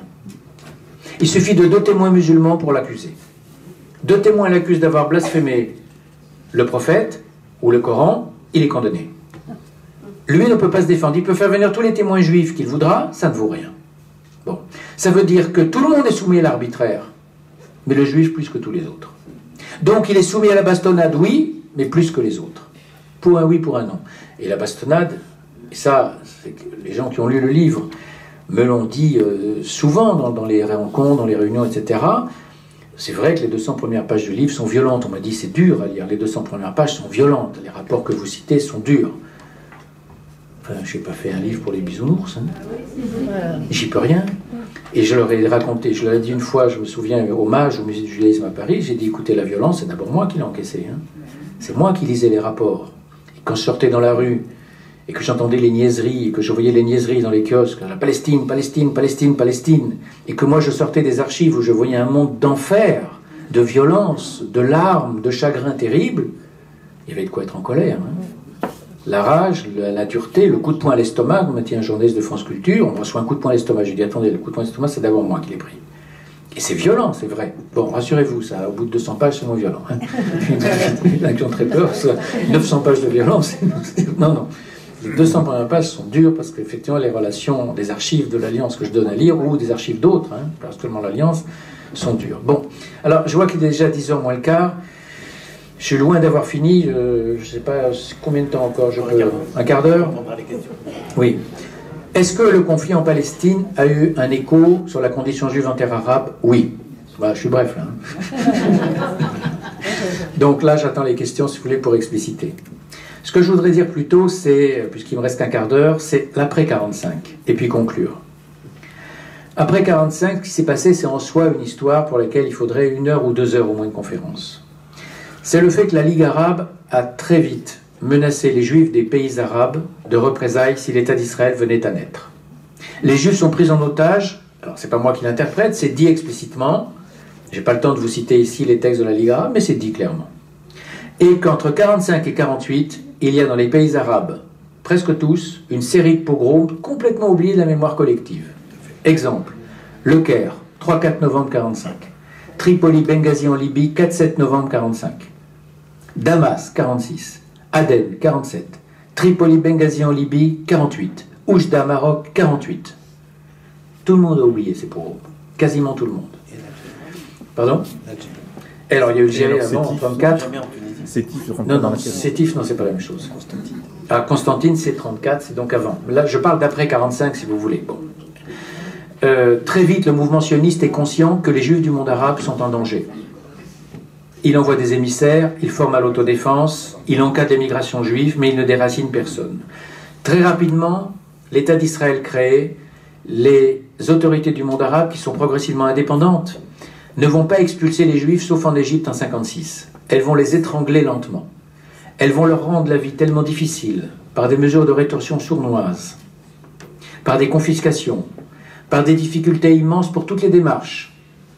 Vous voulez une licence d'importation pour importer des tissus? Très bien, ça va être très difficile. Vous voulez un passeport? Très difficile. Il faudra graisser la patte aux uns et aux autres. Vous voulez une patente pour ouvrir un commerce? Très difficile. Vous voulez vendre votre bien? Oh là là. Il faudra graisser la patte aux uns, aux autres, etc. Bref, on va rendre la vie invivable, au point qu'à un moment donné, vu la peur, la précarité, l'incertitude du lendemain, l'incertitude économique, il n'y aura plus qu'une seule solution, partir. Partir et brader les biens, et encore brader les biens au mieux, parce qu'il y a eu pire. Et il y a eu dans le cas de l'Irak une spoliation qui est un véritable racket, un vol pur et simple, au bas mot de 200 millions de dollars en une nuit. 2 mars 1951. C'est très simple. Les Juifs d'Irak s'inscrivent par la loi irakienne, ont le droit de s'inscrire pour le départ le 2 mars 1950 durant 1 an. Ils peuvent quitter l'Irak, ils ont enfin un passeport. Or, ils le voulaient depuis longtemps, comme le disait un homme d'affaires irakien, un diplomate anglais en 1947, je donnerai ma fortune pour un passeport, tellement la situation est devenue invivable. Et là, tout d'un coup, le gouvernement irakien leur dit, vous pouvez pendant 1 an, attention, jusqu'au 2 mars 1951, ensuite c'est fini. Vous vous inscrivez sur les listes, mais vous renoncez à votre nationalité irakienne, et vous partez.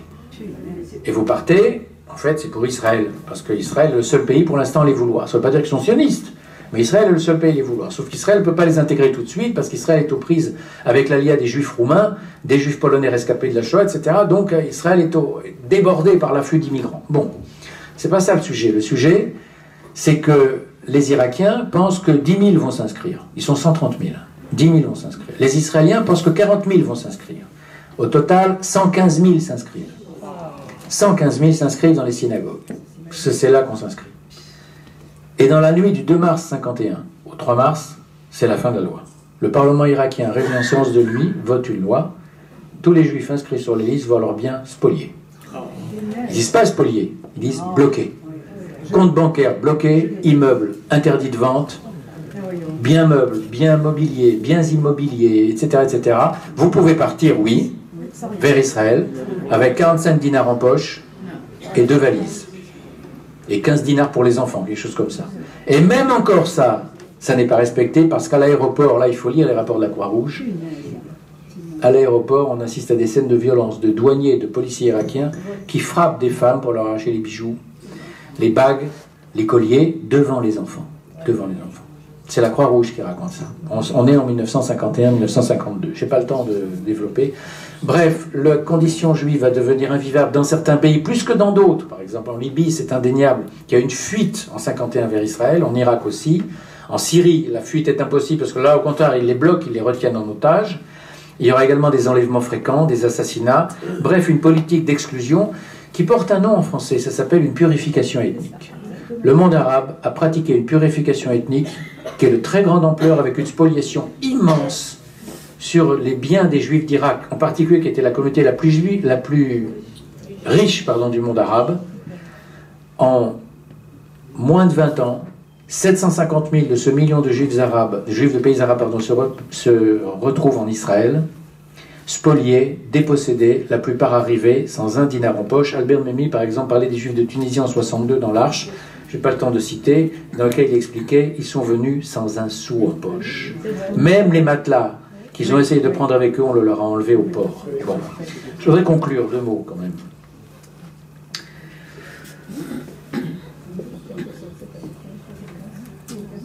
Une histoire contradictoire, non.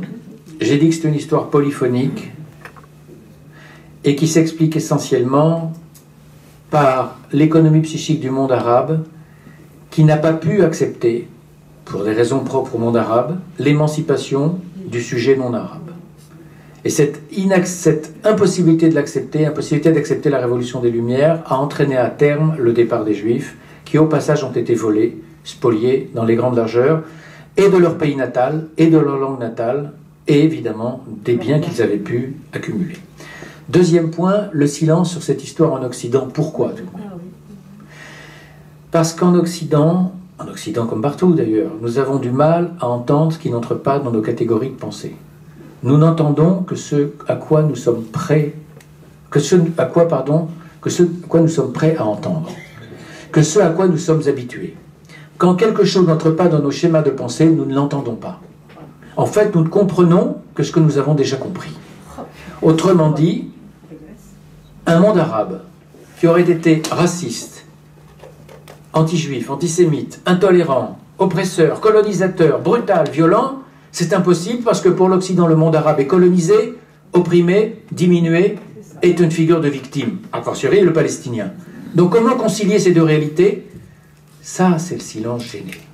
D'où le silence gêné des milieux bien pensants autour de mon livre, pas de tous, hein. Mais les bien-pensants ont fait un silence gêné. Par exemple, dans Le Monde, il n'y a pas eu une ligne. Dans Libération, il n'y a pas eu une ligne. Même dans Télérama, il n'y a pas eu une ligne. Je présente l'organe de la bien-pensance numéro 1. Il n'y a pas eu une ligne. Et il n'y en aura jamais.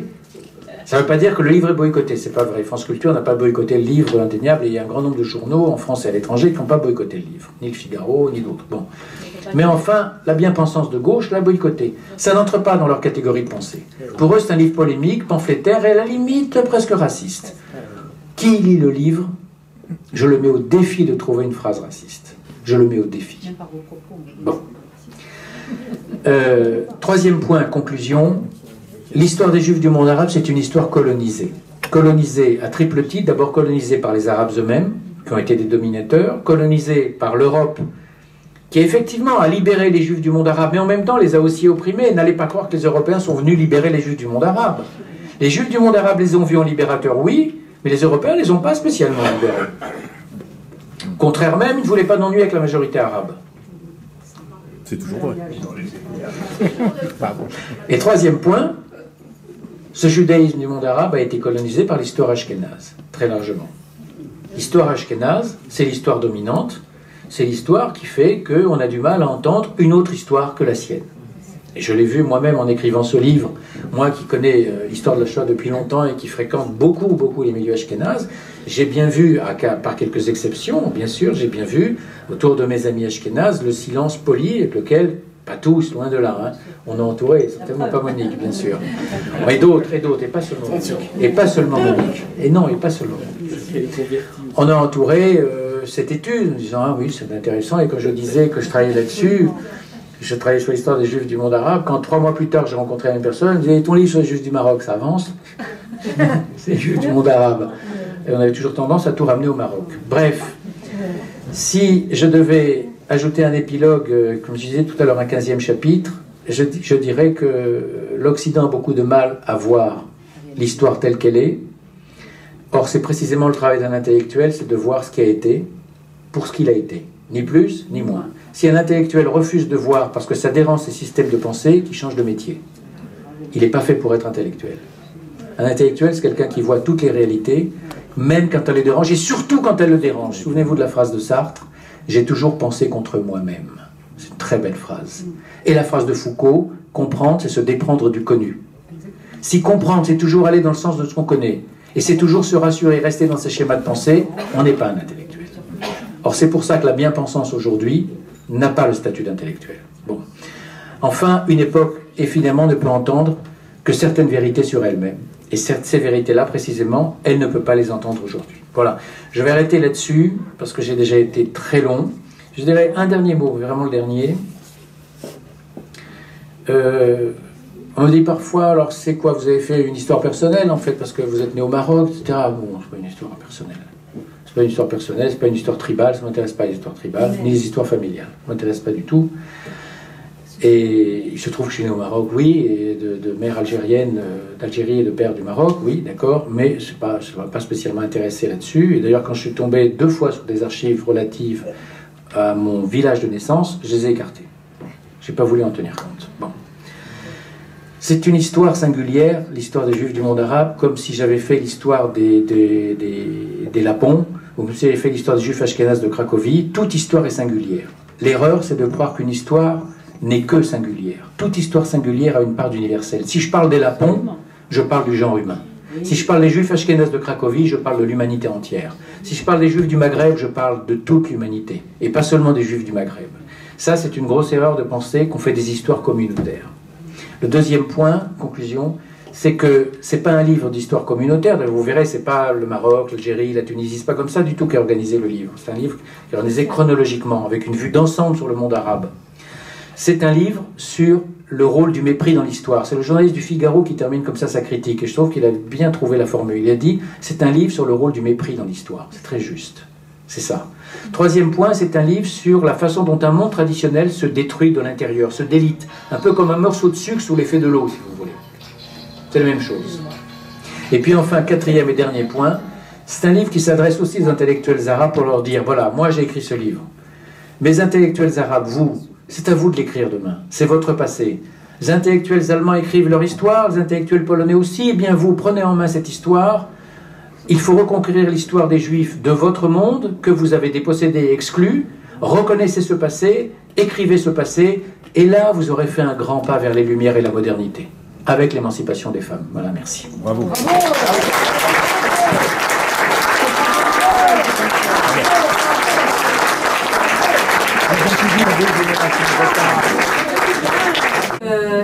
Quand vous dites que vous pensiez que les Juifs étaient arabes, au départ, je pense qu'ils n'ont jamais été arabes, parce que justement, ils étaient là avant la conquête arabe, et donc ils n'ont jamais été arabes. Ils ont été colonisés par les Arabes, mais ils n'ont jamais été arabes. Première chose. Et deuxième chose, par rapport au monde ashkénaze, effectivement, moi je connais quelqu'un qui est un grand intellectuel. Quand je lui parle des pogroms, etc., tout ça, il a l'air de me dire que mais vraiment par rapport à la Shoah, tout ça, mais vraiment, je lui parle de ch'touillotte, quoi. Bonsoir, je vous remercie d'abord pour cet exposé aussi enrichissant qu'intéressant.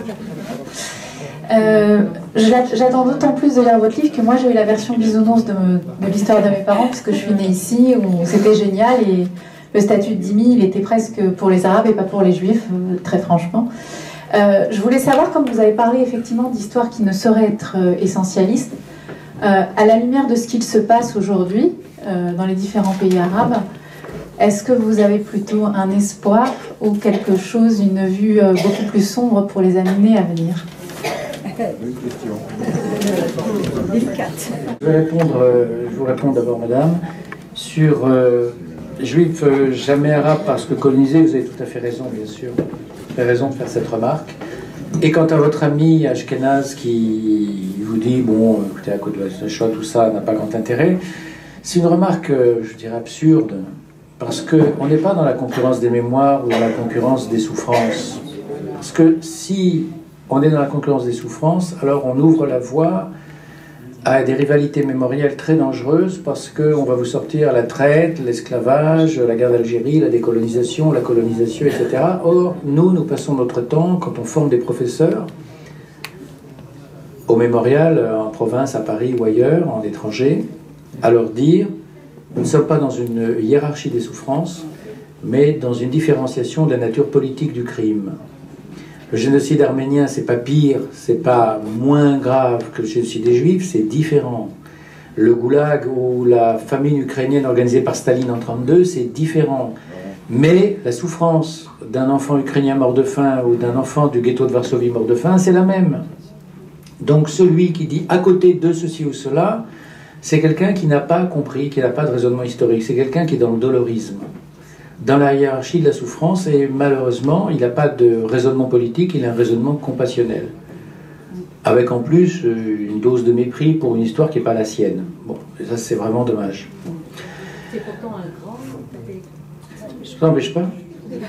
Pas vaccine de rien. Si vous savez le bêtisier qu'on pourrait faire sur les groupes intellectuels. Exactement. Ça n'empêche rien. Non, je ne veux pas faire ici du populisme anti-élite, c'est pas ça du tout, mais... C'est encore une fois, ça, il ne faut pas se laisser impressionner par la légitimité des titres. Il y a des gens qui en imposent, qui ont des logiques de dominateurs et qui cassent la parole des autres précisément par leurs titres. Il faut faire très attention aux mécanismes de domination. Je suis un grand lecteur de Bourdieu. Oui, non, mais Bourdieu, c'est... Enfin bon, passons. Bon, enfin... Premier point. Deuxième point, les lois de Vichy. C'est ta question. Oui, je crois que tu as tout à fait raison. Les lois de Vichy ont favorisé l'antijudaïsme arabe, et qu'elles aient accéléré le départ, oui, mais pas à cause de l'antijudaïsme arabe. Les lois de Vichy ont accéléré le départ pour une raison. C'est que les juifs du monde arabe, et a fortiori les juifs du Maghreb, donc qui ont connu Vichy, au sortir de la Seconde Guerre mondiale, qui a été gagnée par les Alliés, je ne vous apprends rien, en fait, ils sortent traumatisés de la guerre mondiale, alors qu'on pourrait penser qu'ils sortent rassurés. Eh bien non, ils sortent beaucoup plus inquiets qu'ils n'y étaient entrés. Pourquoi? Parce qu'il y a Vichy. La citoyenneté française du décret Crémieux est barrée d'un trait de plume après 70 ans. Donc que vaut la parole d'une grande nation comme la France? Rien. Et les musulmans sont traumatisés aussi. Qu'est-ce que vaut la parole française? Rien. Bon. Deuxième point... en 1941 a eu lieu en Irak le plus grand pogrom en terre arabe au XXe siècle, le Faroud, Bagdad. 1er et 2 juin 41, 180 morts, 600 blessés, des centaines de femmes violées, des magasins détruits, des appartements. L'horreur, le carnage absolu en 36 heures, c'est très rapide. Les Anglais sont dans la banlieue de Bagdad, ils ne bougent pas, armes aux pieds, et quand enfin ils reçoivent l'ordre d'intervenir, en 3 heures de temps, c'est fini. Si ça avait duré plus longtemps, c'est pas 180 morts. Ils sont tués dans des conditions abominables, enfin, bref. Et alors, c'est que le Faroud est connu dans le monde entier, enfin dans le monde entier, dans le monde juif tout entier, du Maroc jusqu'au Yémen, on sait ce qu'il en est du Faroud. L'idée que ces communautés n'ont pas de relation les unes avec les autres, c'est faux. Or, on sort de la Shoah en 1945. Et là, ça pose la question de savoir que sait-on de la Shoah au Maghreb ou en Irak ou ailleurs, en 1945 ou même en 1944 ou même en 1942. Eh bien, on sait beaucoup de choses, contrairement à ce qu'on pense. Dans les archives de Yad Ben Tzvi à Jérusalem, c'est-à-dire l'institut qui s'occupe des Juifs d'Orient, l'équivalent de Yad Vashem pour la Shoah. À Yad Ben Tzvi à Jérusalem, le directeur, enfin l'un des directeurs, m'a montré il y a 2 ans un document extraordinairement émouvant qui s'appelle Megillat Hitler. C'est un rouleau comme une Megillah de Purim. Il a étendu devant moi, il a déroulé devant moi, c'est écrit en hébreu, un hébreu un peu archaïque. J'ai photographié tout le texte en numérique, j'ai numérisé tout le texte, on l'a traduit. C'est un texte écrit par un professeur d'hébreu, je n'ai pas retrouvé sa trace, un certain Hassin, un juif de Casablanca, professeur d'hébreu, qui écrit tout ce qui s'est passé en Allemagne depuis 1933. Alors, il ne va pas très loin, il va jusqu'en 40-41, il parle des ghettos polonais. Il sait déjà beaucoup de choses, et on est en 42. Bon. Je veux en venir simplement à ceci, je suis un peu trop long là-dessus, je veux en venir simplement au fait qu'en 1945, les Juifs d'Orient, comme les Arabes intellectuels d'Orient, les intellectuels égyptiens par exemple, sont parfaitement au courant, savent ce qui s'est passé en Europe. Ils savent que l'extermination a eu lieu. Donc, quand ils mettent bout à bout le Faroud, Vichy, et ce qui s'est passé en Europe qui ne s'appelle pas encore la Shoah, ils savent qu'exterminer un peuple, ça fait partie du possible. Donc, que l'heure est à l'inquiétude. Et quand les menaces des mondes arabes se précisent parce que la naissance d'Israël est à l'horizon, et que la Ligue arabe dit clairement, faites attention, réfléchissez, il dit ça aux mouvements sionistes, à Ben Gurion et aux autres, faites attention, réfléchissez, vous avez des frères en Orient qui pourraient demain avoir à souffrir de vos décisions. Ça, c'est quelque chose qu'ils n'ont pas dans l'oreille d'un sourd, ils savent que la violence est possible. Et que la violence exterminatrice est possible. Et quand de surcroît les pogroms commencent en 1945, au Caire, à Tripoli, etc., ou même au Maroc, où il n'y avait pas de pogrom depuis Fès, il n'y avait pas de grand pogrom au Maroc, 1912, ça les inquiète. Voilà. 3e point, comment la communauté, vous m'avez posé la question, comment la communauté juive séfarade accueille le livre? Difficile à dire, globalement je dirais bien dans l'ensemble. Bien, il y a eu très peu de contestations de type c'était l'âge d'or, etc. On ne s'y reconnaît pas. Il y a eu des contestations de ce type. Bon, mais moi je fais un livre d'histoire, je ne fais pas un livre polémique, je ne fais pas un livre basé sur les souvenirs. J'essaie d'expliquer que vos mémoires sont des mémoires socialement stratifiées, que vous apparteniez aux couches bourgeoises. Et cette dame-là, dont je parlais tout à l'heure, elle me dit, mais je ne me reconnais pas dans votre livre. J'ai pris le livre, on était à la librairie du Mémorial. J'ai dit, vous avez vu les dates inscrites sur le livre? 1850, vous étiez né? Non, vous êtes né après la Seconde Guerre mondiale. N'oubliez pas que je parle en grande partie du 19e siècle, donc d'un passé révolu. Ça a évolué quand même avec le temps, c'était moins violent en 1910, 1910 non, mais 1930. Bon. Donc en clair, globalement la communauté juive est bien accueillie. Communauté ashkénaze, je ne peux pas dire, je ne sais pas. La chose qui m'a le plus frappé ces dernières semaines, c'est que globalement il y a une petite minorité du monde ashkénaze, qui est toujours la même, qui reçoit très mal ce livre, très très mal, qui est gênée. Et qui est gêné à l'idée d'un monde arabe oppresseur, et qui a toujours peur que derrière ce discours, il y ait un discours raciste anti-arabe. Ça, c'est ça, hantise. On les connaît. Et j'ai remarqué que c'est souvent un monde ashkénaze qui est très engagé à gauche, et qui est souvent d'une ancienne culture communiste. Je pense à quelque chose qui s'est produit à l'Assemblée nationale le 18 février dernier, et que vous connaissez très bien, puisque vous m'avez filmé. J'ai parlé pendant 30 minutes, parce qu'on m'avait demandé de faire une situation d'antisémitisme en France en 30 minutes, et j'ai dit clairement les choses. J'ai parlé de la communauté maghrébine, pas pour la stigmatiser, mais pour dire, oui, il y a une partie de la communauté maghrébine, mais pas toute, évidemment, qui est aujourd'hui responsable de ces violences. Et que ces violences ne sont pas liées seulement à la Palestine, mais qu'elles font partie d'une culture arabe traditionnelle. C'est ce que je viens de dire ce soir. À côté de moi, il y avait Alain Jakubowicz, président de la Ligue. Moi, je ne le voyais pas, je regardais la salle. Il était à côté de moi. Et tous les gens sont venus me voir après et me disent, mais qu'est-ce que vous avez contre Jakubowicz? Pourquoi est-ce que vous refusez le regard? Vous êtes en guerre avec lui? Je dis, moi je ne connais pas, c'est la première fois que je le vois. Il a très très mal pris mon discours. Enfin, vous étiez dans la salle. C'est vrai. C'est vrai. Ce qu'il a dit, il a été hué. Il est le seul à avoir pris la parole et à avoir été hué par la salle. Oui. C'est le seul. Parce qu'on Vous a étiez demandé là. des comptes. C'est un différentiel ashkénaze extrême gauche. Parce que Vous avez raison, c'est pas un différentiel uniquement ashkénaze, vous avez raison, mais je suis frappé par le fait que ça revient souvent. Il y a d'autres histoires. Regardez, du côté du Monde, le directeur du Monde des livres, c'est Birnbaum, Jean Birnbaum, c'est le même type de culture, la même origine, etc. Il y a quelque chose là-dedans. Vous m'avez posé la question sur les pays arabes, les printemps arabes. J'en sais pas plus que vous. Ah, à mon avis, l'histoire n'est pas fermée, elle n'est pas bloquée, il n'y a pas d'essence arabe, rien n'est joué. Les événements aujourd'hui sont très inquiétants, la fermeture est là, les islamistes l'emportent partout, c'est vrai, mais il y a des forces laïques, il y a des forces démocratiques dans ces pays-là, surtout dans les pays éduqués comme la Tunisie, c'est indéniable. Il y a une bourgeoisie égyptienne aussi qui milite, mais tant que la question juive, entre guillemets, la question sioniste n'aura pas été réglée par le monde arabe, tant qu'elle continuera, comme le disait le roi du Maroc, Hassan II jadis, à faire de cette question un aphrodisiaque, eh bien, les printemps arabes seront très largement compromis. L'un des tests de la modernité pour eux, c'est l'alphabétisation, l'éducation, l'émancipation des femmes, et en finir avec cet antijudaïsme rabique, y compris en Tunisie. C'est un test. Alors pour l'instant, c'est pas très encourageant, mais encore une fois, les choses ne sont pas jouées. Oui, moi la question que j'aurais voulu poser, c'est la dernière souffrance des Juifs des pays arabes, qui est l'oubli. De plus en plus, dans les pays arabes, on essaye d'effacer toute trace de l'existence des Juifs dans ces pays. On n'entend pas? Je disais que de plus en plus, ça va? Oui, je disais que la dernière souffrance des Juifs des pays arabes est pour moi l'oubli. L'oubli de la trace des Juifs dans ces pays-là. De plus en plus, des pays arabes essayent d'effacer l'existence juive sur ces territoires, détruisent des cimetières,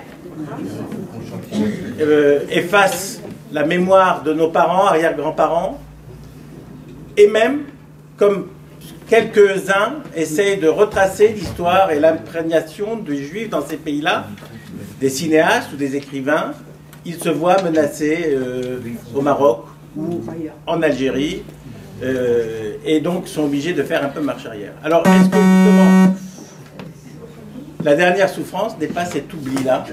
C'est-à-dire, alors que nous étions avant les Arabes, comme l'a très bien dit tout à l'heure quelqu'un ici, alors que les Juifs sont en terre arabe bien avant l'islam, puisque l'islam s'est bâti sur la chasse aux Juifs, notamment avec Mahomet, et d'une certaine manière, en s'accaparant de certaines valeurs juives.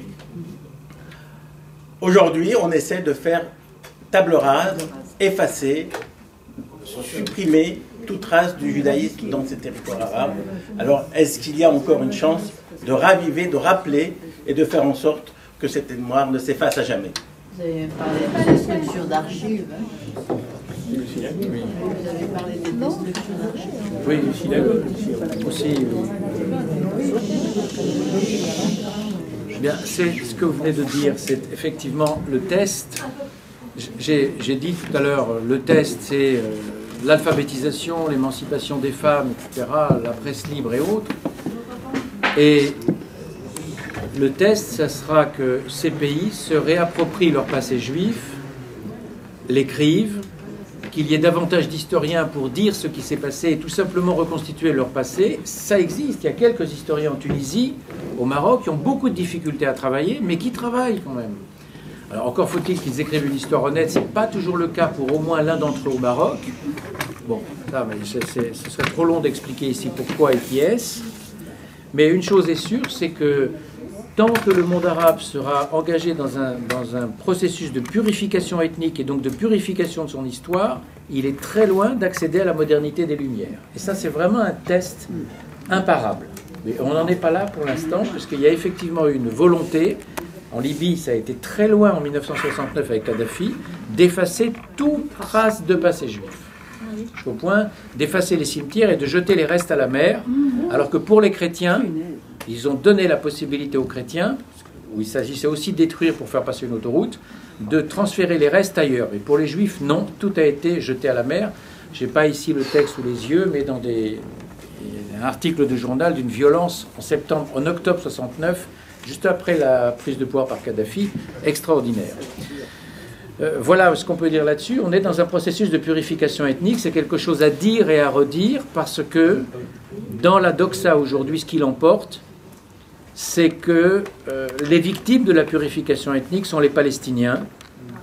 Le monde juif a été victime d'une immense purification ethnique qui n'a pas encore trouvé véritablement sa place dans l'histoire et dans la mémoire collective. Et il faut se battre pour faire reconnaître cette place aujourd'hui. Ce qui est étonnant, c'est qu'on a attendu tant de temps pour en parler. Tant de temps. Pardon ? Ça a été le déni. Et un déni aussi par l'État d'Israël, qui n'en a pas parlé. Un déni par le monde ashkénaze, qui est un monde dominant. Vous l'avez dit tout à l'heure. Et il a fallu du temps aussi pour que les intellectuels juifs, à leur tour, d'origine séfarade, prennent ce passé en main et l'écrivent. Et pendant longtemps, ils n'ont pas été entendus. Bon. Un mot sur le Maroc. Hassan II. Pourquoi la légende du Maroc aujourd'hui comme terre d'accueil, alors que le Maroc était une terre dure pour la condition arabe, très dure? Parce que le Maroc est l'un des rares pays arabes à avoir vu sa communauté juive partir par étapes. Il n'y a pas eu de vague de départ en masse et de départ dans la panique, comme en Libye, comme en Égypte en 1956 ou comme en Irak, ou comme au Yémen en 48, 49, 50. Les Juifs du Maroc sont partis par vagues, mais ils sont partis bien plus vite qu'on ne croit, parce qu'en 1956, un tiers était déjà parti, au moment de l'indépendance. Deuxièmement, la légende s'explique aussi par le fait que le sultan du Maroc, dans la tradition du Maroc, a toujours été le protecteur des Juifs. Ça n'a rien de nouveau. Que le sultan du Maroc ait eu des conseillers juifs, ça a toujours été vrai. C'est pas seulement aujourd'hui avec Azoulay et Berdugo. Ça a toujours été ainsi. Alors la Libye, c'est de dire, regardez, au Maroc, lors du premier gouvernement, il y a eu un ministre juif, Benzaken. C'est vrai? Il était médecin, vous le savez? Il a été nommé ministre des PTT. Je ne sais pas très bien pourquoi. Au premier remaniement ministériel, il était mis dehors. Alors, question, y a-t-il eu un deuxième ministre juif dans un gouvernement marocain? Jamais. En Tunisie, même chose. Il y a eu un ministre juif. Après le premier remaniement, il n'y a pas eu de deuxième ministre juif. Bon. La légende, elle vient d'où? La légende, elle vient des juifs du Maroc qu'on peut appeler les juifs de cour eux-mêmes, c'est-à-dire la grande bourgeoisie juive du Maroc. Celle qui a toujours eu d'excellentes relations avec le sultan et le marzen et avec la bourgeoisie musulmane. Ceux-là, par définition, sont les détenteurs de la parole et de l'écrit. Ceux-là, c'est la bourgeoisie qui écrit l'histoire, simplement. Excusez-moi de parler de bourgeoisie, c'est pas un gros mot. Hein. Non, ça fait partie des classes cultivées, des classes dominantes, bon, c'est comme ça. Ce sont elles qui ont monopolisé la parole. Ce sont elles qu'on entend. C'est cette bourgeoisie juive qui vous dit... Je ne trouvez pas que c'est un peu exagéré, votre livre, c'est un peu violent quand même. Vous avez demandé au docker du port d'Ashdod d'origine marocaine, lui, quel est son passé, quelle est sa mémoire. C'est pas la même. C'est pas la même que ceux qui ont connu les lycées français, le lycée Lyoté, le lycée Descartes, qui ont connu toutes les étapes de la culture, de l'embourgeoisement, de l'enrichissement, etc., et qui ont vécu une vie relativement heureuse, et souvent d'ailleurs à l'écart des Arabes. Quand on leur pose la question, vous vivez avec les Arabes? Non, vous vivez dans les quartiers européens, je l'ai dit tout à l'heure. Donc ce sont eux aussi qui ont alimenté cette mémoire. Pas toujours, hein, mais ils ont joué un grand rôle. Alors quant au mythe du sultan sauveteur des Juifs pendant la guerre, vous savez qu'aujourd'hui, un certain nombre de Juifs du Maroc, dont Azoulay, conseiller du roi, et qui vit au Maroc, Azoulay, se bat auprès d'Yad Vashem pour faire reconnaître le sultan comme un juge parmi les nations. Or, le sultan du Maroc n'a jamais rien fait pour persécuter les Juifs avec Vichy, c'est pas vrai ça, il n'a rien fait. Mais quand les décrets de Vichy sont parus, premier et deuxième statut des Juifs, est-ce qu'il les a refusés? Non. Est-ce qu'il les a fait appliquer dans la loi musulmane, dans ce qu'on appelle les daïrs chérifiens? Oui. Est-ce qu'il les a aggravés? Non, pas spécialement. Est-ce qu'il a manifesté sa sympathie envers la communauté juive? Oui, à 2 reprises, il a reçu les juifs à titre privé, en audience privée, pour leur dire qu'à titre privé, il était en désaccord. Mais est-ce qu'il s'y est opposé? Est-ce qu'il a refusé de les appliquer?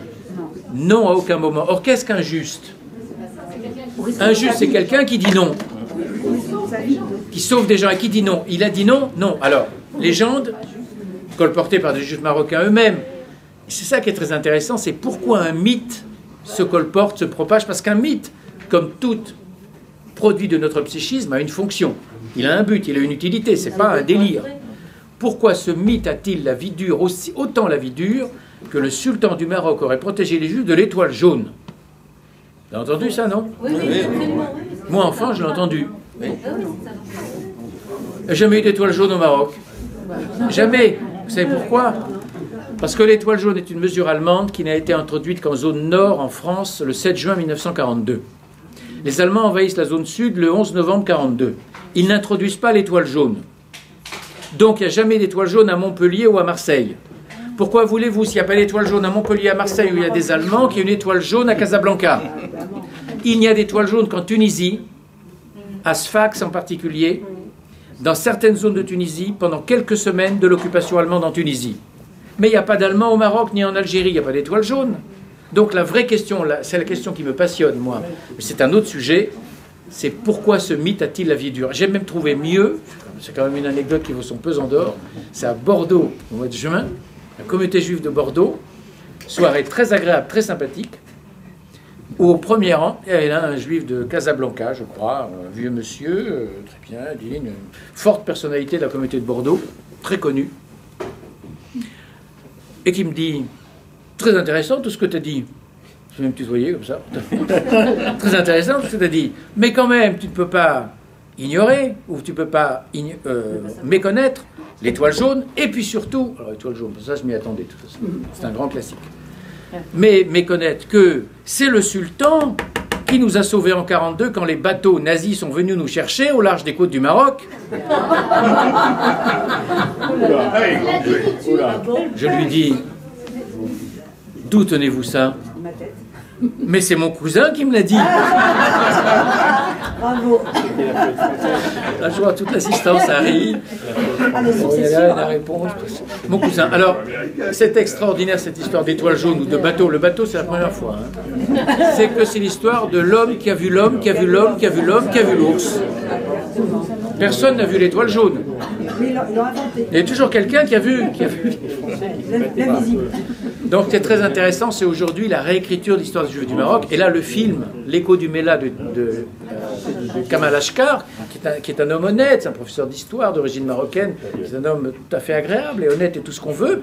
C'est une mythologie extraordinaire, ce film. Vous l'avez vu? Il faut le voir. Mais il paraît qu'on a essayé d'empêcher de... Oui, il a eu beaucoup d'ennuis au Maroc avec ce film. Il a eu beaucoup d'ennuis, Kamal Ashkar. Et ce film est très bien intentionné. Lui, il vient de Tinrir, c'est-à-dire un village très haut perché dans le pays berbère, dans l'Atlas marocain. Il vient de Tinrir, mais je crois qu'il est né en France, et il a fait des études d'histoire, il est professeur d'histoire, il a une petite quarantaine d'années. Et il a appris qu'à Tinrir, il y avait une forte communauté juive qui a disparu. En 50-51, ils sont tous partis en Israël. Alors son grand-père qui vit à Tinrir, il est allé à Tinrir, et il a interrogé son grand-père qui, plutôt de mauvais gré, lui répond « Oui, il y avait des juifs ici ». Alors il interroge les habitants de Tinrir, les plus âgés. « Ah oui, ici, il y avait des juifs. Là, c'était la synagogue, elle a été rachetée par un tel. Là, il y avait le commerce d'un tel, il a été racheté. » Et puis de loin, il va continuer son enquête et de façon très poussée.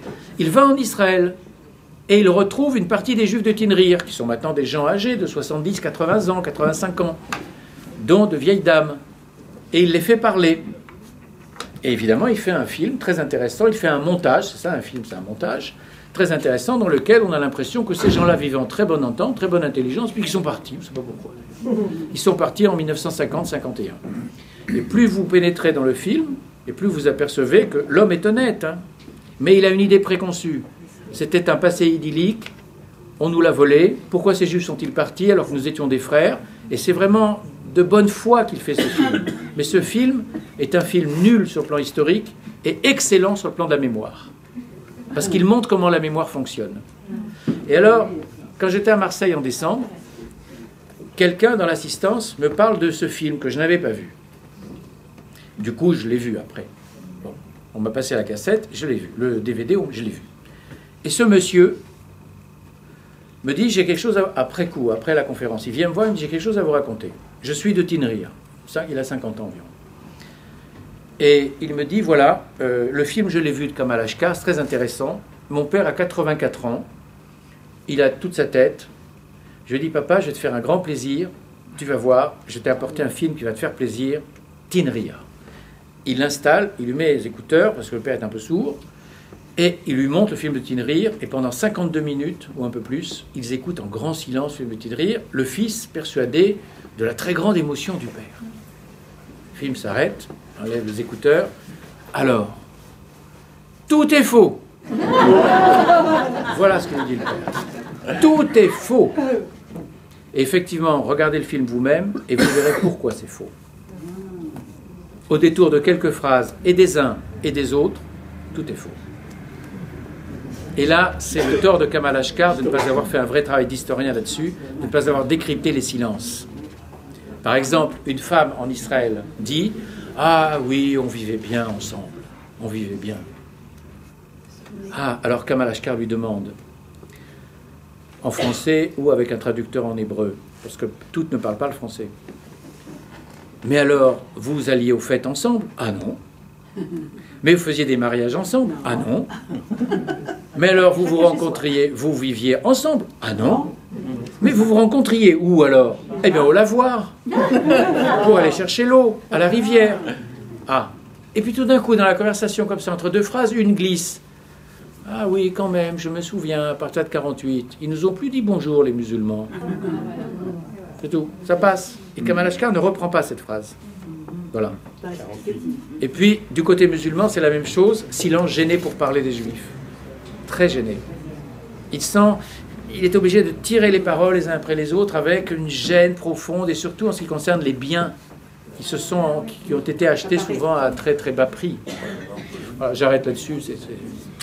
Bravo, bravo.